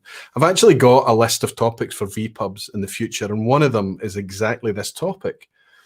And it's trying to, there's 2 things I need to do with it, and that's make it so that it doesn't mean that it's an empty vPub, because it's not an exciting topic. But I think it's one that we have to tackle. It's one we have to talk about, but it's not that we have to sit here and drink water all night. We can have our drams, but we can talk about the fact that it is a dangerous thing that we're doing. Whiskey is a powerful alcohol like so many others, and ethanol is a drug. And it does, some people do succumb. So what I want to do is pick the right time, pick the right way to pitch it, and also get an expert that can actually not discourage us from giving up whiskey and walking away and never looking at it again, but help us treat it in a rational and respectful way, I think, and be mindful and aware of our consumption. And we didn't mean to go down that track, but I think no, it's no, you could get your worthwhile. missus in to do that, to be fair, couldn't you? So My wife, yeah, well, I think if she had, you know, you can see the amount of whiskey that's around me and around my house. I think if she did have concerns, she would have brought them up. yeah, I think that she sees me treating alcohol in a very different way than I did years ago. Because alcohol to me was simply a drink, and now with whiskey, it's a flavor, it's an experience, and that was the thing that changed my relationship with alcohol. Beer and wine, I had beer and wine that I liked the taste of, but once I'd connected and enjoyed the taste of it, and it was muscle memory from then. I was just drinking. yeah, for no reason. And that was fine at the time. I was younger then. When I had discovered whiskey when I was 35, that changed everything. That was, you know, it's about the experience. It's about the sensory experience of it all. It's amazing. I think it's when your palate's ready for it, you'll know it. It's like a lot of people I know, younger years, you don't like red wine, but then you get into it later in life, just because your palate seems ready for it. I think whiskey's the same. Absolutely, absolutely. Whiskey Central is saying that would not be a boring topic, and Chris Beaton is saying, "Darn it, late to the party." Chris, you're never late. This is the pub. You need to treat it like a pub. You can just come in and go when you want, pick it up on the replay, chop it up, listen to it afterwards. Just miss chunks of it. Don't come by for a week. It's not church. It's the pub. So don't worry about it, Chris. It's nice to welcome you in again, my friend. Hellswood is saying, Aquaviti Malt Review, agree with your thoughts there. Little sips savouring each sip. If abused, it'll seriously bite you. Still one of the most popular pieces on Malt, which people talk about, is that Adam piece about alcohol consumption and mental health and just, you know, being, you know, respectful. That was just one of those moments when he published that, because he came to us maybe a year beforehand and said, I'm going to write this thing on, you know, alcohol and excess and problems. And he wanted to sound us out and make sure we would support it. And says, absolutely, you know, go for it. So really pleased how that turned out. I think the metaphor he used was something to do with a line in the sand, wasn't it? Yeah, that's it. Yeah. That's the one. And I remember reading it at the time and thinking that, but I mean, Adam is he's just a talent. He's a joy to read. I even read some of his cider reviews, for crying out loud. Just because I enjoy the way that he articulates his experiences. I like the way he writes. Willie Dollery, sorry. I think he could write about dishwashers, and I'd probably find it entertaining, to be honest with you. It is a talent. It's a real talent he's got. That's that drink scribbler on Twitter, Adam Wells. That's right. Willie Dollery is saying huge difference from drinking whiskey to tasting whiskey. Absolutely, Willie. It's exactly it. Yeah. Chris Beaton is saying, understood. Good man, Chris. And Jimmy Legg is saying, it's my church and I'm never late. Jimmy, I'm forever grateful that you're always here. Jimmy, there's going to be a vPub that's going to happen soon. I'm turning up and you're going to be away on holiday. You're going to be distracted. You're going to be doing something else. And I'll be looking for Jimmy Legg. And it won't even be a valid vPub. It's always brilliant to have you. Chris Tully is saying, I'm also guilty of overindulging in 2020. Chris, do you know you've already got the awareness is there. You're already aware. And that's the first thing. At least you're looking at it and saying, I am probably doing a bit much. And it's the first step. Donald Rance is saying, Aquaviti and fellow barflies, back to work for me now. Take care, stay safe. Donald, I'm glad you were able to drop by. There's another couple of Canadian whiskies behind me, Donald, but I don't think that I'll get to all of them tonight anyway. Regardless, thanks for dropping by, my friend. I'm going to ask you before we talk about is it Speyside or anything, how's things going on Malt Review? You must be churning some decent numbers now, right? You're doing well. Yeah, we are. I mean, this year was really about momentum, and then COVID came, and I think we just felt between us, or all of us, that we just felt, let's just give everybody a daily outlet. You know, just continue business as normal, even probably ramp up what we do every day. Yep. So yeah, numbers wise, 3.2 million this year, might hit 4 by Christmas. We'll see. It's just, yeah, it's numbers. It's nice. That's I like, terrific. That's yeah, terrific. And that does that kind of put you in the top 20, top 25 global whiskey sites? Do you know where it even places you? Or well, we had a bit of a problem with the Alexa ranking, which everybody seems to use because we cancelled it last year. And then I think we had a bug on the site because we used to get various people come in and fix the site, whereas now we've got one permanent person who does it. And we only fixed it 2 weeks ago. So I think we're number one when that all comes out next month. But I number mean, one. if you're looking ahead, we're probably a while away, but you're looking at places like Master Malt and Whiskey Exchange would be next. We've just gone past Whiskey Base, who I wouldn't even put on that list because they're like an amazing site. You know, they're like a resource and forum. Absolutely. I We're mean, just past them. a different value proposition from what you're doing at Malt Review. Whiskey Base is a different thing. Yeah, and but you're not. so vital as well. So it's nice. We weren't really going to make, Mark and I don't make a big deal of it. You know, if it comes out when people do their list next month, we're number one. We'll post that and we'll just move on. To us, it's what happens tomorrow and the following week. That's fantastic. That's amazing. So I didn't even know that. I didn't appreciate that at all. That's quite amazing. But the other big amazing thing is that you've got a team now that's, I mean, it's difficult to keep up with the amount of people that you've got contributing now. How many people have you got as kind of regulars, and what kind of size of a team have you got now? I couldn't tell you, to be honest. We've got all the people we launched with still, there or thereabouts. Phil, I think he's in the chat tonight. We can't get rid of him. Whiskies, Phil, yep, absolutely. Yeah, he's still there, but we've got. I mean, there's no commitment from people. People might write for us once, they've scratched that itch, they're off. Other people might vanish for 10 months and come back again, or you know, we're very, very laid back and we just work with people. So it just seems to be more people are coming out of the woodwork, and I read these things and like for their first piece, I'm like, this is miles better than I ever did. We've got a new cider writer, a female. I wish we had more female writers. She's coming on Saturday. We've got I think a new writer next week. So we've got lots of things coming. I couldn't tell you how many. It's just this organism that just fluctuates. And the good thing is that we can pretty much guarantee somebody different almost every day of the week when things go well, which is the main thing. That's amazing. I know that I don't need to say this to anybody, but the site I'm talking about comes out with a fresh review every single day, at least one, sometimes more than one, right? And it's maltreview.com, malt-review.com, isn't it? Yeah, I wish Mark named it better, but I think Diageo have malt.com from memory, so yeah. Well, they have malts.com, yeah. But I think I always knew it as something else, or Malt Review, and then it rebranded as just Malt, didn't it? Yeah, we rethingied 3 years ago because Mark and I have known each other for many years. I mean, I started, as you were alluding to there, 2010, I think I started doing things. And one of my big things initially was Deanston. And that's probably what I'd spent a lot of time going to the distillery and buying those exclusives, which was great. But just over 3 years ago, we rebranded and brought everybody in and just made it like it is. And we've just seen where it's gone from there. Yeah, I remember you being one of the early voices talking about Deanston and talking about how it needs to be a bit more loved back when people still probably remembered or associated Deanston with the old days. Yeah. And obviously we've been through a lot of changes. Yeah, absolutely.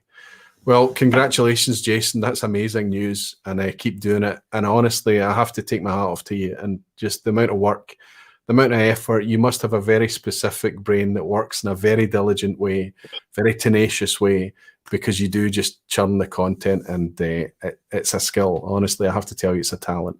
Thank you. I mean, actually becoming a father makes you appreciate the time you have, and you become more organized, I think, than ever. So we manage. I mean, we're fully booked now to early December, so we're working on December now. But as long as the writers and they just chip in now and again, it takes care of itself. I just make sure everything's a little bit organized. And then I've got some other responsibilities with Distilled and Spirit of Toronto at the moment. I'm helping them. So I'm looking forward to a wee break when the festival's over and we can get back into some more malt stuff. But I'm looking forward to shutting the door on this year. Aye, if you're already booked up to December, that just shows you how diligent you are, that you're, because that kind of takes a lot of stress out of it when you're planning that far in the future, right? You kind of know what's ahead. Ebhead Rolf was saying we need more articles from you, Roy. Yeah, he's already had his dig, and he said, we get some people that just contribute one, they've scratched that itch and they're off. I fully intend to contribute something else to Malt if they'll ever have another article from me. What it's going to be about, it remains to be seen. Nice. I'd love to have more opinion pieces, not even just reviews. We do a lot of reviews, and they're not just reviews, they're not just tasting notes. There isn't an opinion there, but I'd like to have more opinion pieces over maybe the state of play, something in the industry, interviews, that sort of thing. Just mix it up even more. I mean, I think that's what I would be interested in doing rather than a whiskey review. I think it would be something conceptual. I think it would be something more. So you never know. Maybe we can get our heads together and work out what that's going to be. Well, I need to come round and raid your bottles when I can anyway. So. Aye, it's overdue. I mean, honestly, that's what we need. That's what I'm missing. That's the reason for tonight's theme is this desperation. I'm missing people. I'm missing that connectedness. You were there in Glasgow with us last year. I've had the pleasure of hanging out with you in a few events over the years, but over recent years. But you were in Glasgow with us last year, and that one that I talked about where we did the blind tasting and then had the open bottles afterwards. It was just a great event. That pub's no more as well, isn't it? I think that's gone. Iron Horse is gone now, yeah. But we knew that at the time. We knew that it was going to be some point at the end of the year or early this year. I think it was at the end of last year it went. It's under redevelopment now. I can see it happening. But there's always going to be a place. We'll always find a venue. It's a shame that the horse is gone, but we'll find a place where there's a will, there's a way. Well, definitely. I mean, like the good spirits, like you say, well, it just seems like so long ago you could sit down physically with a tasting with somebody and just share a dram and, just open some bottles and spread them around. How many things are we looking back on and thinking, wow, we just took that for granted? Yeah, we did. Anyway, definitely. I mean, let's not dwell because it is what it is. We've got a fight ahead of us yet. We're not out of the woods yet. We've got a while to go. Let me ask you if you're up for playing a wee game of Is It a Speyside? Yes, I've pulled out a bottle for you. All right, okay. So I'm asking you. That's absolutely fine. That's absolutely fine. Or the other way, no problem. No, it's well. If you are up for it, we can do one each way. Let's wait and see. What I'm going to do is I do need to do a screen share.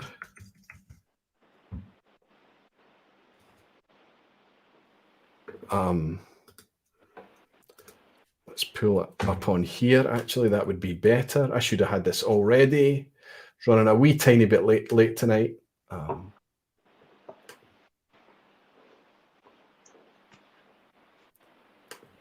Present. Aye, that should work, shouldn't it?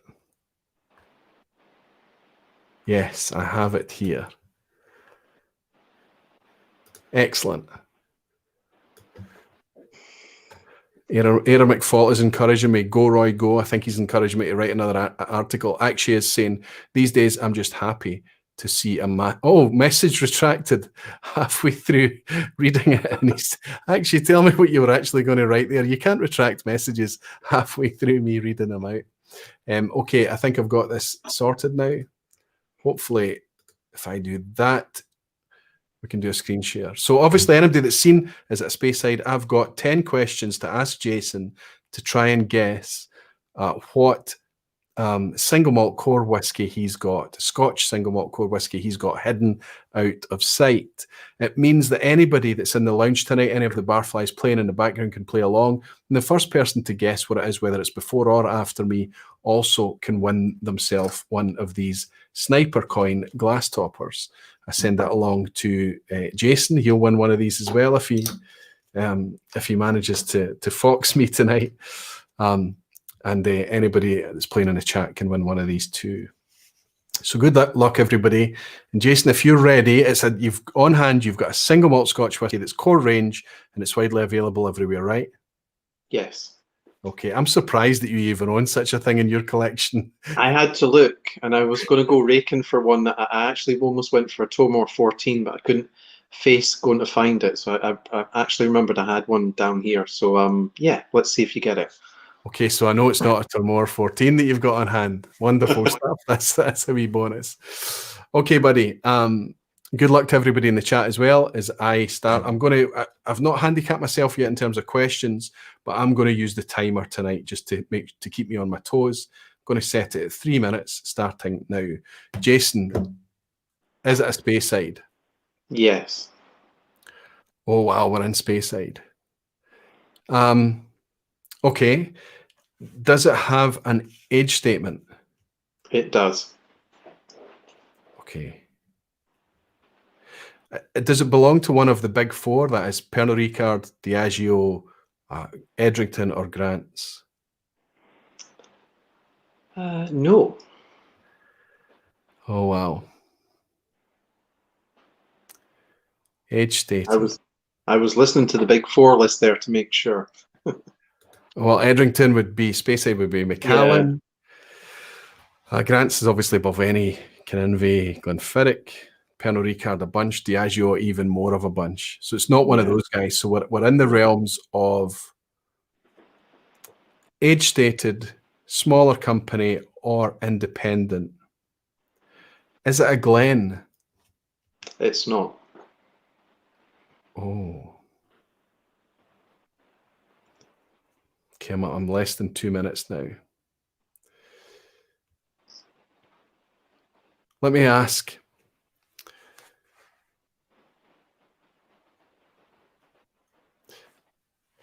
Is it the only one under ownership in the Speyside region, or does it have sister distilleries owned by the same company in Speyside? It has sister distilleries. Okay. Is it owned by Brown-Forman? No. Oh, wow.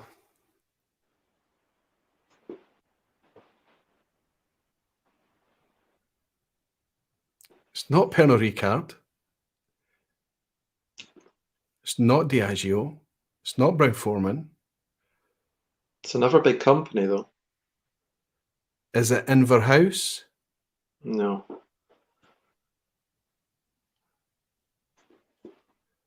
So who's left? Suntory Beam? What do they have in Speyside? Nothing much. Think You're rum. going to catch me. Sorry? Think rum. Rum?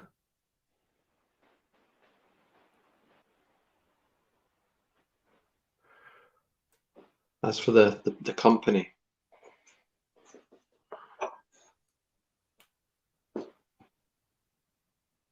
I can't. Rum's not helping me at all. I think I'm on the ropes here with this one. Mm.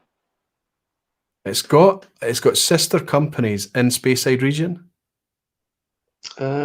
Yes. At least one I can think of, yeah. Oh.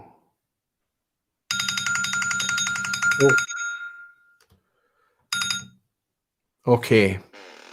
I just need to go for it.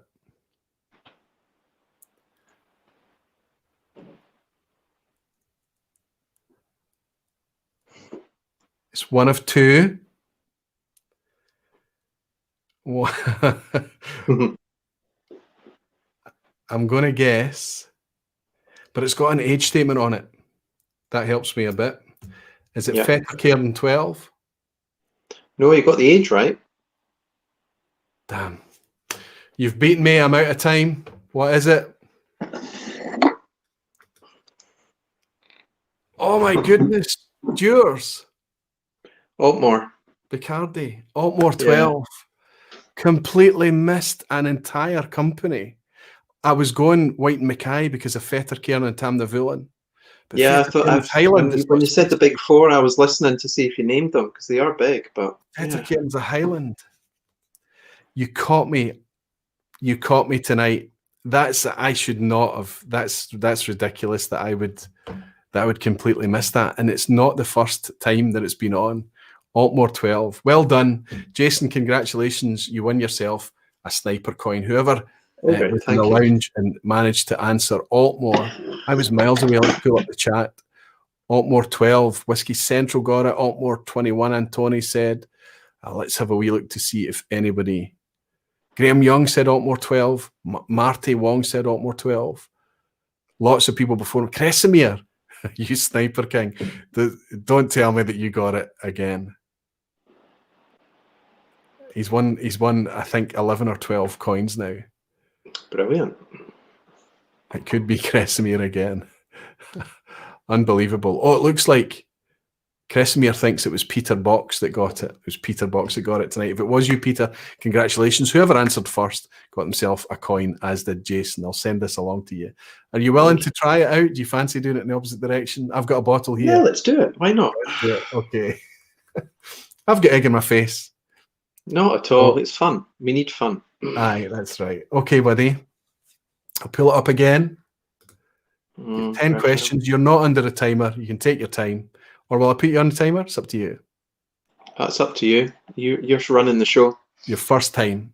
You've got 10 questions to guess what this bottle is that I have, and I'll put it up here as long as I can just keep it out of shot, not give it away. I'll place it here. It's a core range single malt whiskey, and it's I believe widely available. Okay. 10 questions, buddy. Go right ahead. Good luck. Is it a Speyside then? It is. Oh, great. I think the Speyside ones are harder. I don't want to use your questions again. Does it have an age statement? It does.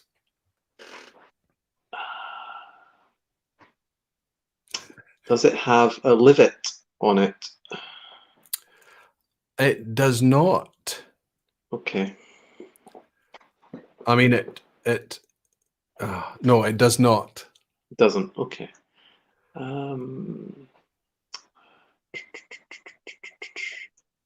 Is it a Diageo distillery? It's not Diageo. Okay. Is it sherried? I believe there is at least a proportion of. That helps you a little bit.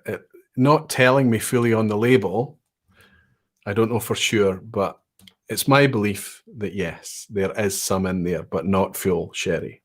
Okay. If that helps. Is it a family-owned distillery? Nope. Okay.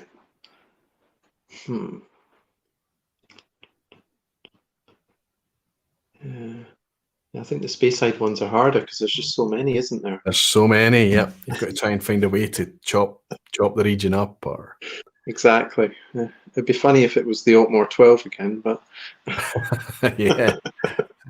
I've got a pretty good poker face if it is. Yeah, definitely. Let me think. So it's not a Diageo, my goodness. Is it a Chivas distillery? Oh, it is. Yes. Pernod Ricard. Yep. Oh, great. That still limits it to about 20, doesn't it? Yeah, most of their ownership is in Speyside, absolutely. Is it in the town of Keith? No. I should double check its address.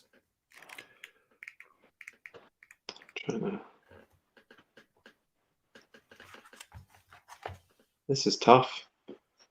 It is. Sherried. 2 left plus a guess. Funny thing is, I don't buy much Chivas these days, I must say. Right. Trying to imagine myself walking into a distillery in the distillery shop and seeing all their bottles there. Yeah.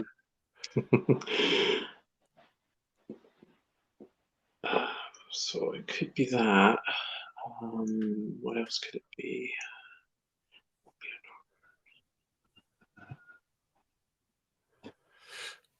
Does the distillery begin with an A? No, it does not. Damn it. Okay. So you definitely don't have a bottle of Tormore there. Better not. Well, That is certainly Chivas Pernod Ricard Distillery. It is, yeah. It's not Aberlour, as we know. So, and Talkers don't have a core range. Strathfiler's out as well.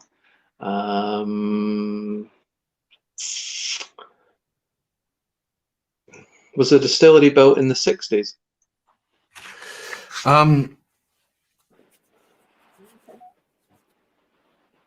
Not the 60s, but it's of that era. That era. And it doesn't begin Vinay. It doesn't, no. No. Oh, you're so thinking Oltavania? No. Yeah, because that was one of the bottles I was going to pick out tonight, and I went with the Altmore instead. There.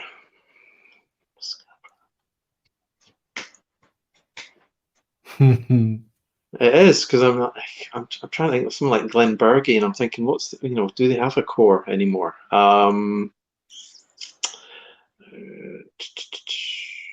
I need to go for a drive in Speyside again, that's for sure. Is it bottled at 40%? No.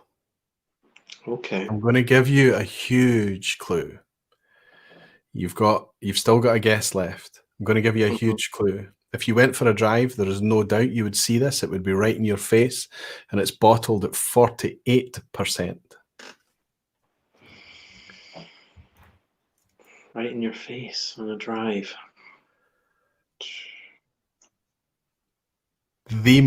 One of the most obvious distilleries in Speyside. And you've mentioned it. Yeah, so obvious that I can't think of it just now. Yeah. Nah, you've got me beat, I have to say. You have to guess something. Okay. What would Jason pick? I'm trying to drive, is it the A90 or something? I'm driving along there in my mind at the moment, looking out the window, left, right, and centre. Trying to think what I would pass. Chivas, Glen Talkers, no. Nah, I can't actually think. I'm a blank. No visitor centre. Longmorn. No. No, Tormore. So I didn't think you'd have a bottle as well. For anybody that doesn't know, for as many years as I've been following Jason on social media, he's got this axe about Tormore that he grinds and grinds and grinds, and he raves about Tormore, and he holds it up as one of the greatest ever distilleries. It was built in the late 50s. Tormore. It's one of the most distinct buildings in Scottish architecture, Scottish distillery architecture. It's right on this is Tormore 16-year-old at 48%. Lots and lots of people is going to be answering the 14-year-old. I think the 14 is discontinued. Yeah, I think France. I think they're really popular. I asked the guy why. Actually, the truth is, I think is that this is the 16, but I think they've now changed it to a 14. Could that be the truth? They had a 14 and a 16, and I asked them, a guy in Chivas, why they did one at 14 and 16, and all he said, he looked at me and went, marketing. Oh, okay. So I think it might still be there. But that would have been the bottle I would have, if I went looking, I would have reached that bottle tonight for you, but I thought it was obvious, but there you go.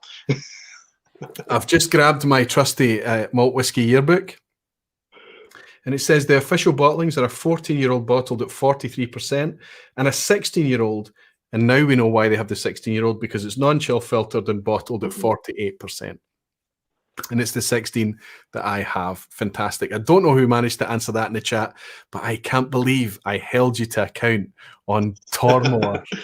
I totally dismissed it because I didn't think you'd have a bottle, because I know so many people who just look down on it and just don't have a bottle, and I thought Roy won't have a bottle. I do. And I was driving everywhere else. Oh man. I have to say, tell me what's in your glass. What have you got? What have you been drinking? Well, I've had two tonight. I've got Bruichladdich 81. Wow. Okay. Are you sure this is Jason? Because this is Jason that's just lost out on a Tormore challenge, and he's drinking a bottle of Bruichladdich. This one's actually okay. When we talk about marketing, I think a lot of what you do is just to noise people up. I think a lot of what Yeah. you do and say is marketing as well. What else do you have? Mortlach 13. Nice, from Hepburn's Choice. Wow. Yeah, really How- good, really good. And actually, I think that we were going to do the open thing, so I actually haven't had a dram of this. I've got that sitting here. Ready to open. Fantastic. Now this is the bourbon that you were talking about. Wilderness Trail, is it? That's right, yeah. Let's get it open. Let's get it open. And Yeah, I've I'll just open, opened it earlier, but yeah, I've not had any of it, so. I'll open the number 4 whiskey on my list. Let's have a wee look to see what that is. What came in at number 4 at 55, then the one that's following next on 32 is the Belgian whiskey. So there you go, the Gooden Carolus. I don't know if I'm pronouncing that correctly, but this is a whiskey. We believe that this has been gifted to me by Menno. So it's just a wee bottle. So tell us, while we do this, tell us what your initiative is about, Jason, and the hashtag Open Your Bottles. It's running from the 1st of November, and you're just going to be trying to encourage as many people as possible. Despite being cooped up and locked down and wherever we are and what we're doing, not being able to get together and share it in a traditional sense, you're encouraging people to just liberate some of those bottles that have been perhaps sitting there a bit too long, right? I think so, yeah. We did it I think I said to you, we did it last year, I think in February, and I think it was a month, and I think I opened 24, 25 bottles, which was too much. So we're doing it for a week. So the hashtag's always been there, but we've just sort of maybe commandeered it for ourselves. And I think this year just shown me, I mean, you touched on mortality earlier in your talk. Just, it's life's for living, isn't it? And trying whiskey and opening and sharing as best you can. And this year I've seen a lot of bottles which don't get opened, or they're more becoming possessions rather than the actual whiskey and the contents. As you say, it's all about sharing, and I think that's getting a little bit lost now. So I thought, well, I'll spend a week on the Instagram channel and I'll open one a day and just encourage people to talk about their, what they're thinking when they're opening a bottle and how the whiskey is. Doesn't need to be, something rare. It could be a bottle of Bells. Just tell us what it's like, and just encourage people to maybe have a bit of fun. Well, I have to say to you as well, I'm guilty. I am fully guilty. That's perhaps a huge motivator for tonight, honestly speaking, is the fact that these are not investment whiskies. These are not things that I'm putting away in order to pass on to the next generation in the hope that they can get a wee start in life or cash it in when they need to or whatever. It's not that type of thing we're talking about. We're talking about the whiskies that you've bought with a full intention of enjoying. Maybe somebody's gifted it to you, whatever it is, but it's perhaps starting to collect a bit of dust. It's been sitting there a wee bit too long, and just maybe don't treat it as an ornament and just maybe get it open. It doesn't have to be, like you say, something special. I mean, for as many people, people can have special associations with a bottle of Bells, quite honestly. It can be anything at all, but just kind of get it open. But the most important thing is share it as much as we can. Share it on social media, share the experience, share the fact that we're doing it. I guess that you're not encouraging everybody to open a bottle a day, but that's what you are going to be doing, and you're encouraging some of the other guys like Phil, perhaps, right?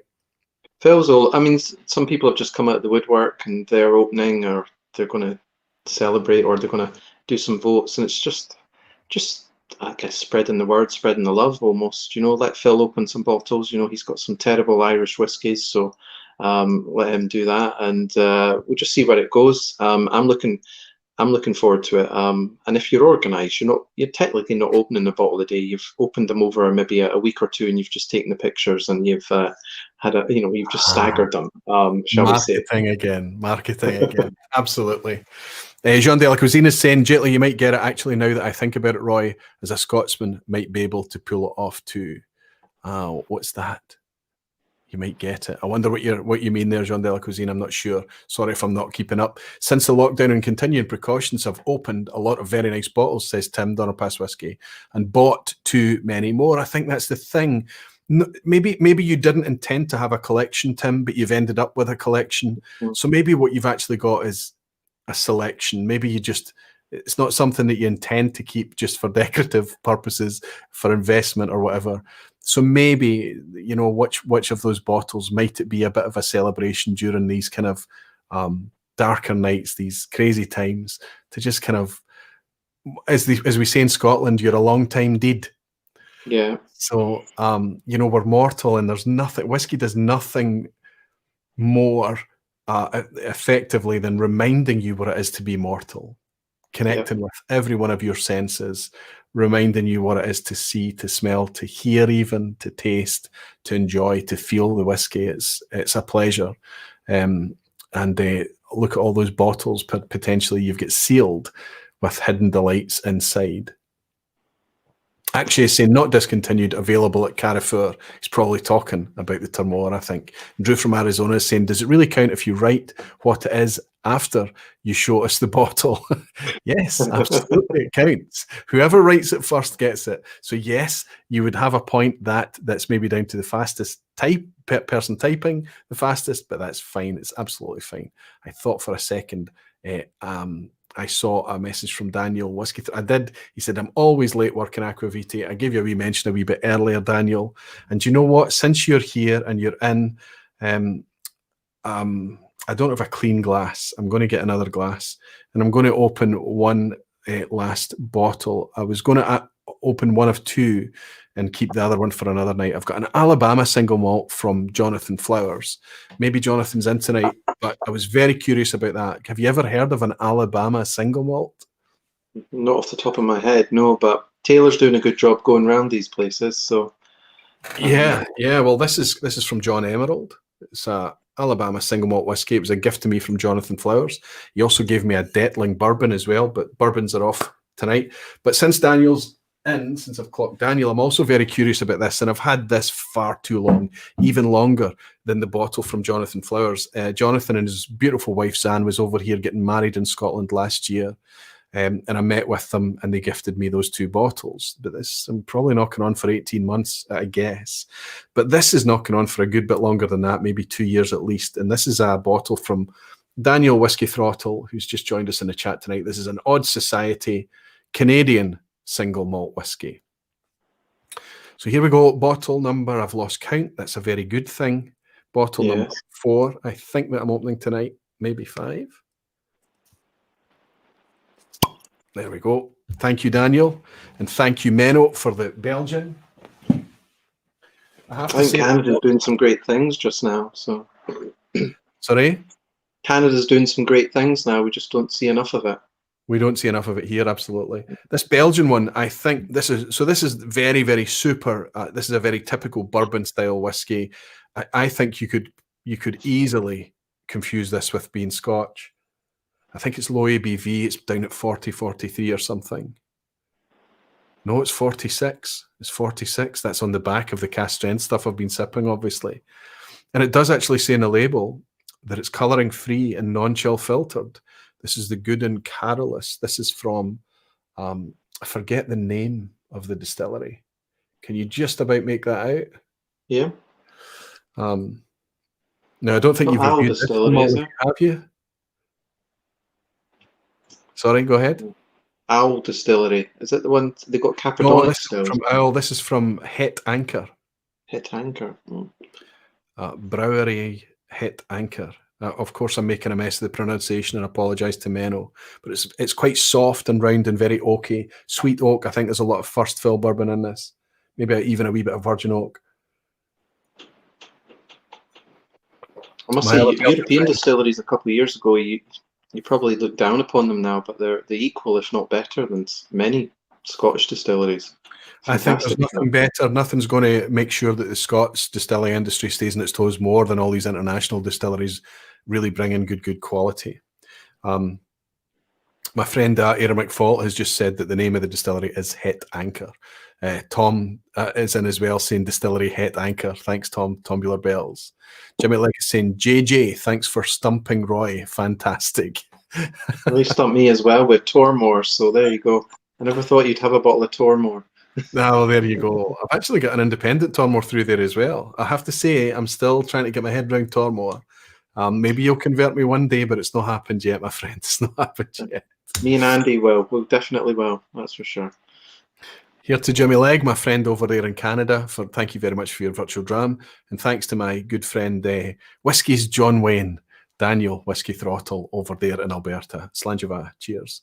Cheers, Jason. Well done. Cheers.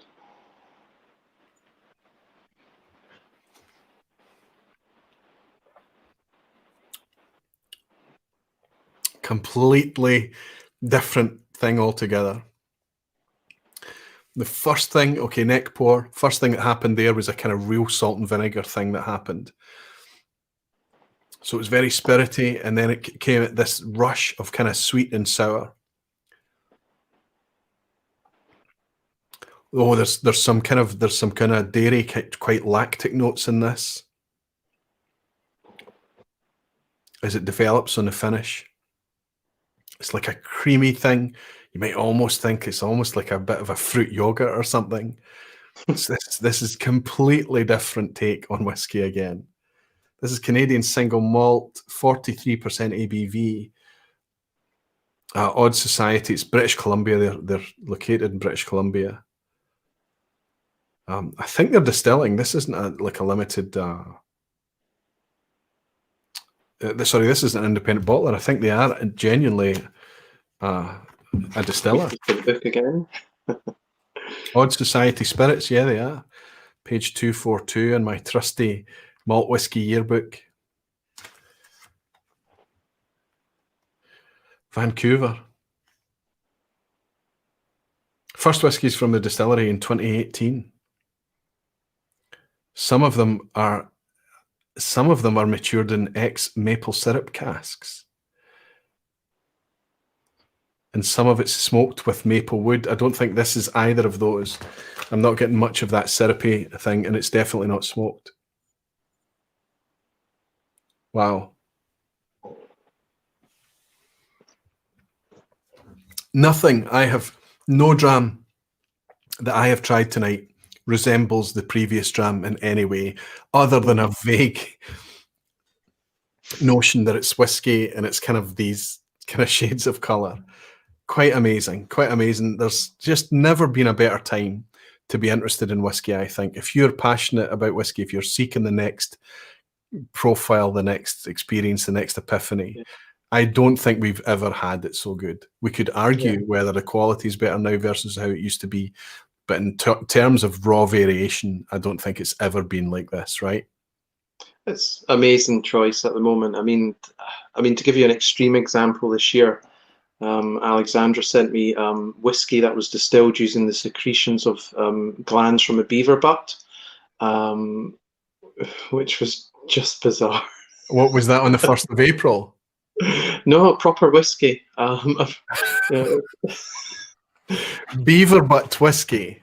Yeah, from the glands of the butt of a beaver. I'm going to. I'll send you a sample if you're brave enough. It's an experience. I'm brave enough. I'm absolutely brave enough. Did you try it? I did, yeah. It's distinct, very distinct. Well, you're still walking and talking, so send it along and I'll give it a wee try, absolutely. Actually, is saying quite rightly, they are all wet. That's what unites them. And Erwin is in. Good to see my friend. He's saying, was the Brimstone opened? Erwin, I enjoyed the Brimstone. Do you know what? If I was to pick a favourite out of what's in front of me tonight, I mean, it's going to be obvious. You know, I'm a sucker for cask strength.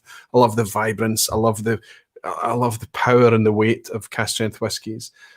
The Brimstone isn't cask strength, but at 53%, it's a really compelling whiskey. It's not something I would comfortably recommend to everybody because it's so out there. It's so different. It's singularly the most different thing I've tasted tonight. But I think the dram, the one that's really caught me and grabbed me was that. Can you guess that Lot 40 cask strength? Have you tried the Lot 40 cask strength in any, guys? I have, and last Friday, I think I was on a tasting, although I was just watching because the drams hadn't arrived. Dr. Don just talking about whiskey in Canada and the history, and just so much passion. And what he's got at his disposal was just, amazing. And he was saying, I've never heard a distiller, somebody in his position, actually say yeast is the most important flavor provider. That was the first time for me.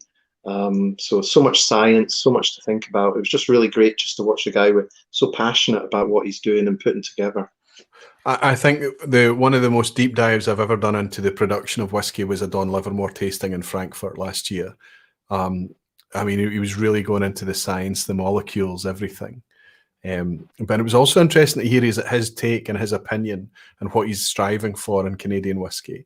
And I don't think Canadian whiskey has seen somebody like that trying to drive expressions like he's trying to drive. And it's going to be interesting to see what he continues to bring out.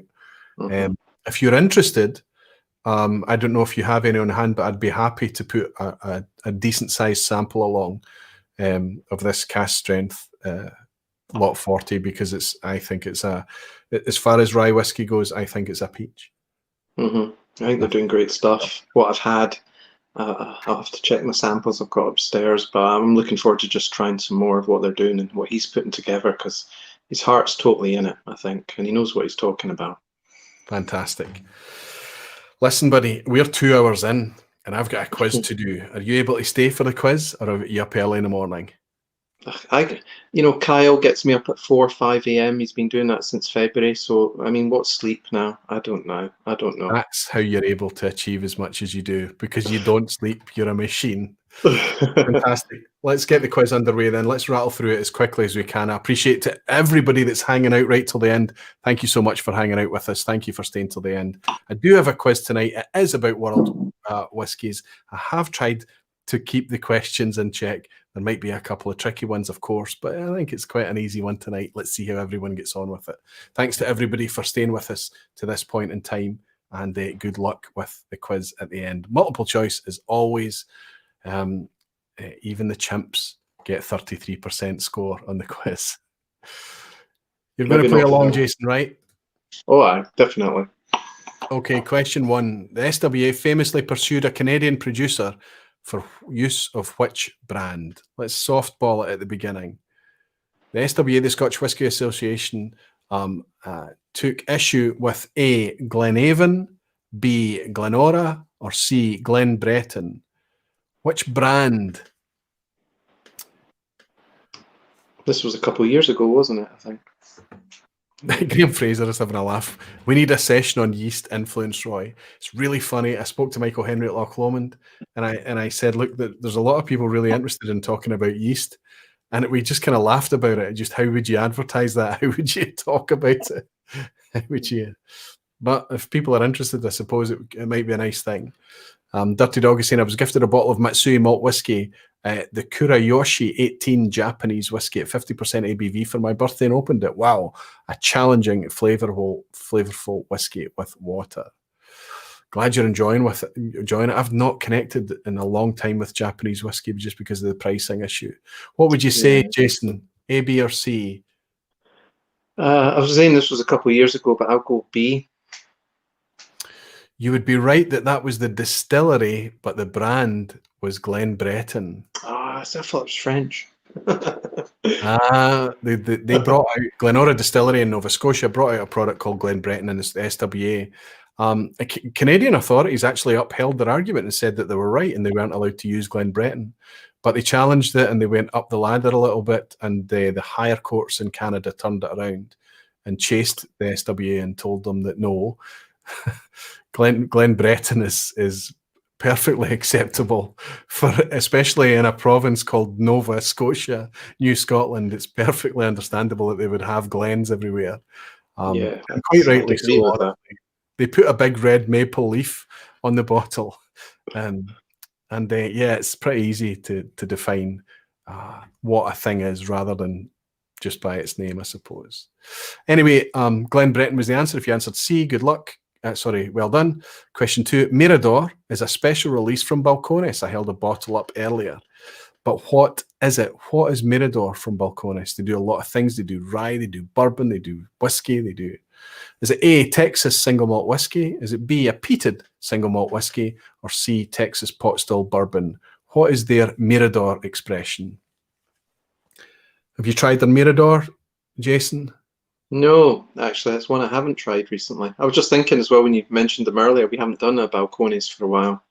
But yeah, Well, I perhaps I do need to send enjoy you when I along do have them. some. I do enjoy them, but I'll send you along some Mirador if you like, and I'll send you along some Lot 40. Do you want some Brimstone? I've had it before, but I'll have it again. I'll send you some stuff along with the beaver juice. Well, I know that you promised me, you'd suggested that you'd send me something recently. I'm trying to recall what it was. What is Mirador, Jason? A, B, or Oh, C? oh yeah, I think it was the McNean Distillery I promised you, but if that's how you Aye, say it. McNean, Um, yes. The let me Anir, see. I heard from Sevi tonight that the Anir was the cast strength, and they've got a regular 46% one. Honestly, I'm just trying to get a bottle of the regular one. I'd Yeah, love to. batch two's out in November, but it'll be batch one I send you. That's 46, but the inaugural release was cast strength. It's exactly the same, but just watered down as batch one. Right, I'm going to guess. I don't have a clue on this one, and I'm going to guess Balcones do wacky things. So let's go for C. Actually, their closest thing to Scotch, Texas single malt whiskey. I'm going to enjoy sending you this. I don't have a lot of it left, but there's plenty to give you a generous sample. I really enjoy this whiskey. I enjoy that it's probably their closest take on Scotch, and yet it's still unique. It's still different. I enjoy it a lot. Well, you never know. We could drive to a car park somewhere where the restrictions are lifted and just open car boots and just swap. I like the way you think. I like the way you think. It needs to open up a wee bit from where we are now in terms of lockdown, but just getting together and Yeah. swapping samples. Of course, the temptation would be not to. We could bring a driver, I suppose. Question 3. Theoretically, what could the oldest malt whiskey from Kavalan in Taiwan be? This is just another way of me asking, when was Kavalan founded? But I'm talking theoretically here, because Kavalan is unlikely to have anything like this age because of the maturation over there. A, 8 years old. B, 14 years old. Or C, 19 years old. When was Kavalan opened? 8 years ago, 14 years ago, 19 years ago. They don't have any whiskey with these age statements on it because of the evaporation that they have. They're left with nothing after even 5 or 6 years. So what would you suggest? 8 years, 14 or 19, Jason? When was Kavalan founded? 19's out of the equation, so it's between A and B, I would say, reasonably. So I would say, I'm trying to think actually how long they've been around for. Yeah. A. Oh, 14 years ago. 2006, the first spirit flowed off the stills in 2006. It was a couple of years long project to build that significant scale distillery that's been expanded so much since. But 14 years ago, if they could mature something for 14 years, which they probably cannot, theoretically 14 years is the oldest possible that they could have. Question 4. Yeah, I'm going to try and pronounce this. Shizuoka is a new distillery in Japan. Its founder, Taiko Nakamura, was inspired to do so by what? Sorry. It was opened by Taiko Nakamura, but what inspired him to open the distillery? I'm sorry about the wording of that question.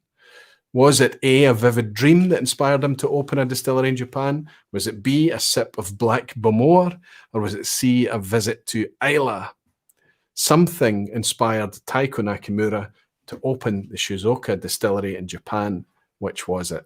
A dream, a sip of Black Bamor, or a visit to Islay? I think you'd be guessing this, Jason. I would. So I'm going to flash back to the time I was sitting in the Islay airport waiting on my flight landing. And I remember a flight coming in and some Japanese descending from the plane and immediately kissing the tarmac and hugging each other and being so excited to land on Islay. So I'll go with C just for that memory. That wasn't Japanese. That was me. Absolutely. You're spot on. Taiku, or Nakamura-san, visited actually Kilchoman Distillery, and it was a tour of Kilchoman Distillery that made him think, I need to do this back home. And that's what he did. And that whiskey now exists because of that trip to Islay. Quite a cool story. Lots of people on 4 out of 4 tonight. You're up against it, Jason. Who cares? I think that's a knowledgeable crowd, as you know. No, they're doing well, really well. Why was B in that list? Jimmy Legs protesting that I would ever put Bemore as an option as a question. Obviously, number 5 is always the picture question. We're looking at a distillery here. If you've recognised it, Jason, keep it to yourself. I'm just going to ask, obviously, what distillery are we looking at? Is it A, Cooley in Ireland, B, Mackmyra in Sweden, or C, Glenora, there's that name again, in Canada? Mm. What distillery are we looking at? Cooley in Ireland, Mackmyra in Sweden, or Glenora in Canada? Mark is suggesting it's always a guess for me here. I only put one of the picture questions. It's just to mark the halfway, typically, Mark. I know a lot of people get frustrated with it, but I had a message recently from somebody that said it doesn't matter how bad the quiz goes for them, they seem to always get the picture question correct, even though they're guessing. And Precarious Dave is in. Good to see you, Dave. He's saying my old school's chemistry department. It does have that feel about it, doesn't it? It does have that kind of architectural beauty, let's say. And Blair Stevenson is saying that's Renfrew High. Renfrew is a borough just outside of Glasgow. And yeah, Blair, I get exactly what you're talking about. Era is saying not very picturesque. So are we talking about the Swedes? Are we talking about the Irish, the Canadians? What are we talking about? A, Cooley in Ireland, B, Mackmyra in Sweden, C, Glenora in Canada. Go ahead, tell me. What are we looking at, Jason? Do you know? I'm guessing because Mackmyra, they're obviously on their second distillery, and it's the whole vertical thing now, isn't it? Yes, that's correct. And the pictures I see of that, they don't look like that unless they've maybe painted it recently. I haven't got a clue what Glenora looks like. And Cooley, I'm sure Phil's in the chat screaming what it is, but I've never been to Cooley. So this will be a guess, and I will go, just with the structure of it, I'm going to go for B. It's Cooley. Bloody Irish. This is a distillery that was brought about by John Teeling back in I think the late 80s, early 90s, something like that. The building to me looks like something that's been around longer than that. So maybe they repurposed an existing building or something, but we're looking at Cooley in Ireland. Paul Taberner is on 5 out of 5. Well done, Paul, as well as Chris Beaton, Falsgraf. Well done, Falsgraf. Peter Boxett as well. Hoyt, Casks and Ashes, Malt Minion Chuck, Graham Young, David Keogh. Oops, chat jumps and missing everybody. Lots of people on 5 out of 5. Jimmy Jazz is on 5 out of 5 as well. Multi-Agus Muncher Matthew, good to see you in, my friend. Hellswood, 5 out of 5. Gino Camo, Gino is in 5 out of 5 as well. Robert Fredrickson, Marky Mackinnon. Wow, lots of people in great shape. Sid Martin, is that you're sick? You're in recovery from your operation. You're from your procedure, Sid. I knew you couldn't stay away, my friend. It's wonderful to welcome you in, buddy. Sid sent me some amazing drams. He sent me a Glenkeith 21 from Douglas Lang. He sent me a where's the other one he sent me? It's a fantastic Tobermory 21-year-old. Just arrived yesterday, I think. And he also sent me 2. I'm going to do something special with some patrons on this. He sent me 2 1977 Macallans, which was the whiskey that he bought to celebrate his wedding, or his wife, Melanie, bought him to celebrate his wedding. And he promised me a sample of it. But there's also one there that's going to go to some patrons as well, a patron as well. Nice to see you in, Sid. Anyway, question 6. Which distillery is set to be the Speyside home of Johnny Walker? This is part of their new development, of course, their expansion. They're going to have a centre in Edinburgh, but there will be 4 corners of Johnny Walker out there, one in the Highlands, one in Speyside, one in Islay, and one in the Lowlands. But I'm asking you specifically what distillery is going to be their Speyside home of Johnny Walker. Is it A, Cragganmore, B, Blair Athol, C, Cardew? I'm giving you all a wee bit of a help here. Do you know this one, Jason? Do you feel? It will be a. I think I know. It would be a slight guess because I went to a Thrusk distillery once, and they had the Johnny Walkers everywhere there. So it's all. I'll let people write their answer, but I think I know what it probably is, knowing the way Diageo operate. Lots of people absolutely nailing this. Give me your answer if you like, buddy. C? Absolutely. Cardew. Cardew will be their Speyside home of Johnny Walker. The reason I was helping people there is obviously Cragganmore is a Speyside Diageo distillery, but Blair Athol, despite being Diageo, is actually a Highland distillery. So hopefully that made it a 50-50 for you. So Cardew is indeed their Speyside corner of Johnnie Walker, if you like. Banana Skin, potentially Macallan's latest in the edition series, number 6, edition number 6, the blue one, was released at 48.6%. But what ABV was edition number 1 released at? A, 48%, B, 48.1%, C, 48.6%. This is tough. That's a few years ago now. It is tough, but there's reasoning to this. There is reasoning to it. There's a bit of a theme that's in with the edition series. And I think I'm looking at a lot of you in the chat. I'm looking at Andrew Spurrell. I'm looking at Robert Fredrickson. I'm looking at Emily Chambers, Fraser Thistle, Klaus Bowling. I hope I've pronounced your name right, Klaus. Graham Young, Che Francis. Look at the Banana Skin. Give us a guess, Jason. I know you'd be guessing. B. Everybody in the chat have done the same thing. Not everybody. A lot of people in the chat. Kresimir has got it right. Of course, Kresimir. Driverfish, good to see you in, has got it right. Erwin has got it right. Hoyt has got it right. Molasses has got it right, as in Marca Whiskey Bond. So many people at 48%. Now, the thing is here is that the edition series, edition series 5 was 48.5.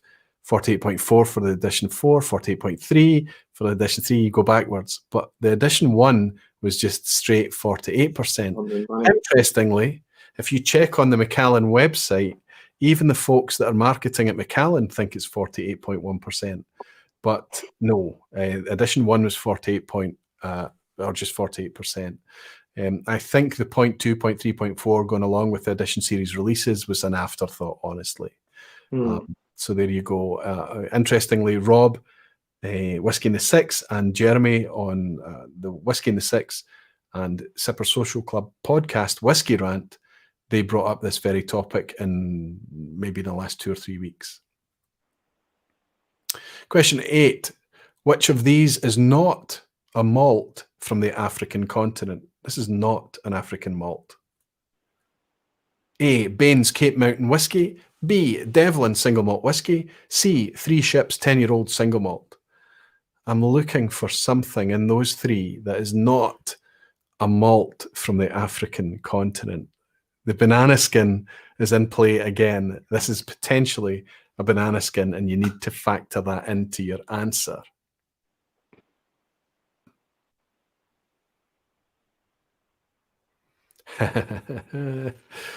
Oh, dearie me, I feel really bad now. Looking at the answers coming in. I'm generating enemies as we speak in the lounge right now. People are not liking me. Give me your guess, Jason. So I recognise some of these from the Deanston and the Distill brand. I don't know anything about Devlin, to be honest. So it's between A and C, and we'll go with A. Well done, because Bain's is grain. It's a single grain from James Sedgwick Distillery in South Africa.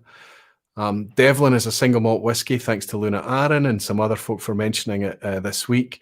Devlin is a single malt whiskey from Egypt, believe it or not. It's not even mentioned in the Malt Whiskey Yearbook, so it's one we need to point out to our friend Ingvar. And Three Ships 10-year-old is a single malt from James Sedgwick in South Africa as well. Banana Skin here. Bain's Cape Mountain Whiskey is a single grain. And I know that there's a lot of people, including Graham Young, that is hating me in the chat right now. Question 9, the Mash and Drums Aqua Vitae Blind Challenge included a single malt from where? Jason, I appreciate if you didn't catch this, you won't know this, but it struck him and he picked it ahead of a 1990s Clynelish cast strength. Okay. A, I know. Yeah. Sorry, go on. Sorry? I know who Mash and Drum is, but I haven't caught this episode, so off you go. Let's see. Yeah, it's really good to watch. I really recommend. Is it a blind challenge to witness? Quite impressive. A, Japan, B, India, C, Taiwan. I included a world whiskey in that lineup for Jason. Where was the world whiskey from? Was it A, Japan, B, India, or C, Taiwan?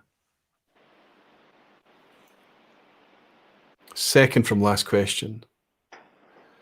Falsgraf is saying Aquavite. Actually, I love it despite losing. Thank you so much. Thank you so much, Falsgraf, because I do feel horrible. But the thing is, I've put up banana skin icons now to tell people, look, be careful, this could be a wee bit of banana skin here. Hellswood is saying, Baines is a great dram. The 3 ships, 12-year-old, should be released soon too, according to Andy Watts. Andy Watts is the guy in charge of whiskey production right across Distell. Might be an interesting guy to get on the show, actually. Quite a few people actually have pointed out that I should be reaching out to Andy to ask if he'd be interested in appearing. And actually is saying world whiskey. Actually, I apologise. We're Scots. We add syllables where they don't need to be. World, worm, film for world, worm and film. It's just it's the way we speak. You need to guess this, Jason. I know that you're blind guessing. Yeah, so I'll apply some logic and be totally wrong. You mentioned you haven't had much Japanese recently, or the price point, so we'll get rid of that. And between B and C, and I remember we did the blind challenge at the Iron Horse and you poured an Indian, I think, that night, so I will go with an Indian, B. Sorry. It was not Cavalan. I actually poured a Nantu, or Nantau, I think it's pronounced, the Omar, the bourbon cask. The Omar, yeah. Omar single malt. 46%, reasonably natural presentation despite no age statement. And I have to say, quite a decent whiskey, a strong whiskey. And it was performed, it's very fruity, very tropical, and it performed strongly enough for Jason to pick it ahead of that Clynelish. Sorry to spoil it for anybody that hasn't seen that excellent blind challenge over on the Mash and Drums channel, but it's worth a watch. It's really, really good. Finally, last question. Well, actually, before we dwell on that, let's see who's still on. Donatus Rakauskas, that looks like a new name, Donatus. 9 out of 9, you're killing it. Welcome here. It's nice to see you. Well done. Anybody else on 9 out of 9? I'm scanning at very high scores. Decent scoring, actually, tonight. Lots of people on. Peter Box is on 8, as is Hellswood. Jimmy Jazz and Erwin on 7. Falsgraf, Akshay, Blair all on 7. Lindsay Holman. Most people seem to be quite happy with these scores. Really good scores. Graham Young on 8. I'm looking for another 9. Not seeing it so far, so it looks like there might only be a couple of people in the running. Andrew Butler's here. Fingers crossed. Andrew, you always score very, very well. Very knowledgeable guy, Andrew. Let's see how you got on tonight with the question 10. Is it a bit of an asshat question? The asshat icon is there. I don't think it's as bad as normal, but let's see. Dalmunic's first release was in 2019 with a 4-year-old single cask strength bottling of 348 bottles. Retailing at what? This is Dalmunic, which is obviously a Pernod Ricard distillery, quite large, 10 million litre capacity. They released their first 4-year-old as a cask strength last year. What did they retail it at? 348 bottles. A, £45. B, £145. C, £445. Remarkably little fanfare, not a lot of heads up. You had to have your finger right on the pulse to know about this one. It passed me cleanly by. Are you aware of this release last year? No? I've had it. It's not very good. I would say the octave releases from, it's not Hunter Lang. Duncan Taylor? Hunter Lang? Yeah. They've done a couple exclusives for some of they did Tyndrum, and I think they did the Aberdeen Whiskey Shop, and they're much better than... That's the only ones I've seen. I've seen official or semi-official, let's say, Dalmunic releases from Pernod Ricard, and I've seen the octave. I haven't seen any other ones. Yeah, so I think I've got some I can send you your way, much better than this one. I know it because I took a bottle for Norcha to Rotterdam, I think, and gave it to her. So I think I know how much she paid for it. Yes. Okay, lots of people seem to think it was released at £145. Can you remember how much you paid? I would say A. Absolutely. £45. The first cast strength release from Dalmonic was 348 bottles, retailing at £45. I don't know why they didn't make much of a fanfare of this, but this the Distillery Reserve Collection is kind of 50 cl bottles. The closest thing you could liken it to is maybe Flora and Fauna, I guess. These are only available from the distillery, from Pernod Ricard Distilleries. You can see a Milton Duff in the background there as well. The Milton Duff is actually more expensive, albeit a 12-year-old. But here we have an inaugural, the first ever release, a single cast Dalmonic, priced at £45. Don't know how much you would have to pay for it now, right enough, but it's quite interesting there, the different attitudes towards marketing these releases. Andrew Pears, somebody's celebrating, is it Andrew Pears, who managed to get their 10 out of 10. I'm scrolling, I'm trying hard to use these old eyes to try and see the scores. Klaus got a pass mark, 5 out of 10, Klaus. Don't be sad about that. 5 out of 10 is a pass mark at the vPub quiz at the end. Lindsay gets 7, Malt Minion Chuck 7, Jimmy Jazz 8, Chris Mear 7, Pete Head 8, David Keogh 8, Chris 9. Chris 9. I think that's the highest score I've seen so far, my friend. Jimmy Legacy, yay, 7 out of 10 with 1 abstention. Hellswood is saying 8 out of 10, not too shabby. Absolutely, Helen, tremendous score. 8 out of 10 for Mark Bummer, still tied for my best. Gabriel Wilding, 8 out of 10, happy with that. Looking.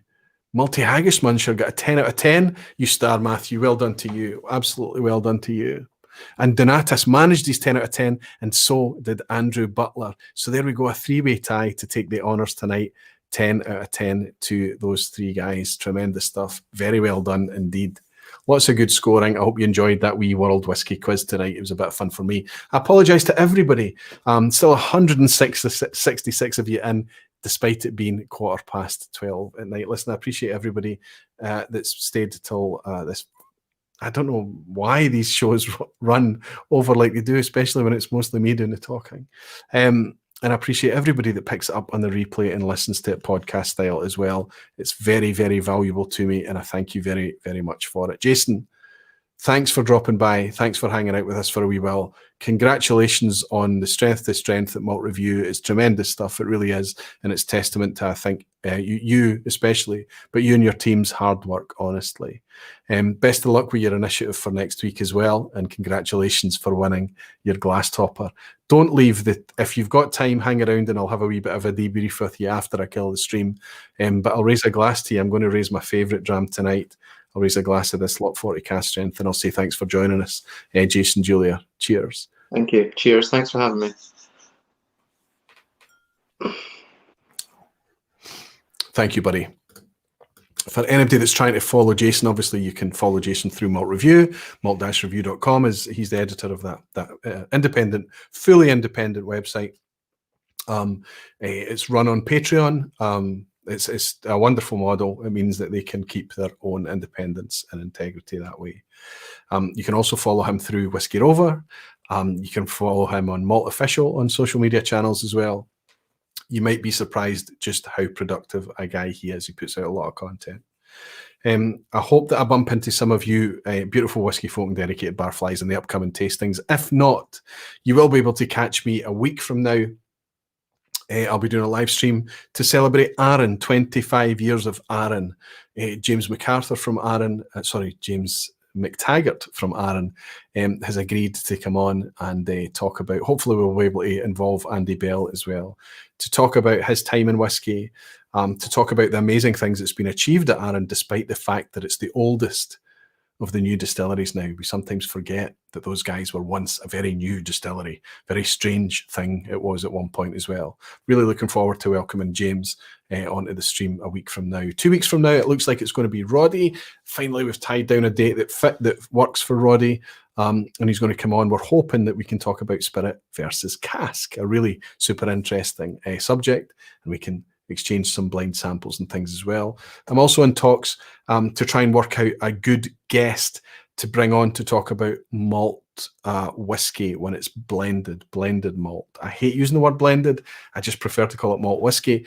But talk about how good a value prospect that is right now. And it looks like that could be the week after, or perhaps 2 weeks after that. Lots happening, lots planning going forward. I'm not nearly as organised as my friend Jason here, but I'm doing okay. I'm just about holding it together. I want to raise this glass, and I want to thank everyone. This is actually the one I've raised just now, is the Odd Society. I want to thank everybody for hanging out with me tonight. It's been a pleasure for me again. Wherever you are in the world and whatever you're doing, I know you've got challenges ahead of you, we all do, but while we've got each other, while we've got whiskey, and while we've got these wee pockets of time on a Thursday night, I think it might be a wee bit easier to get through. I'll raise this glass and say thank you to you all. You're very dearly loved. Slant you, and I'll see you a week from now. Good night.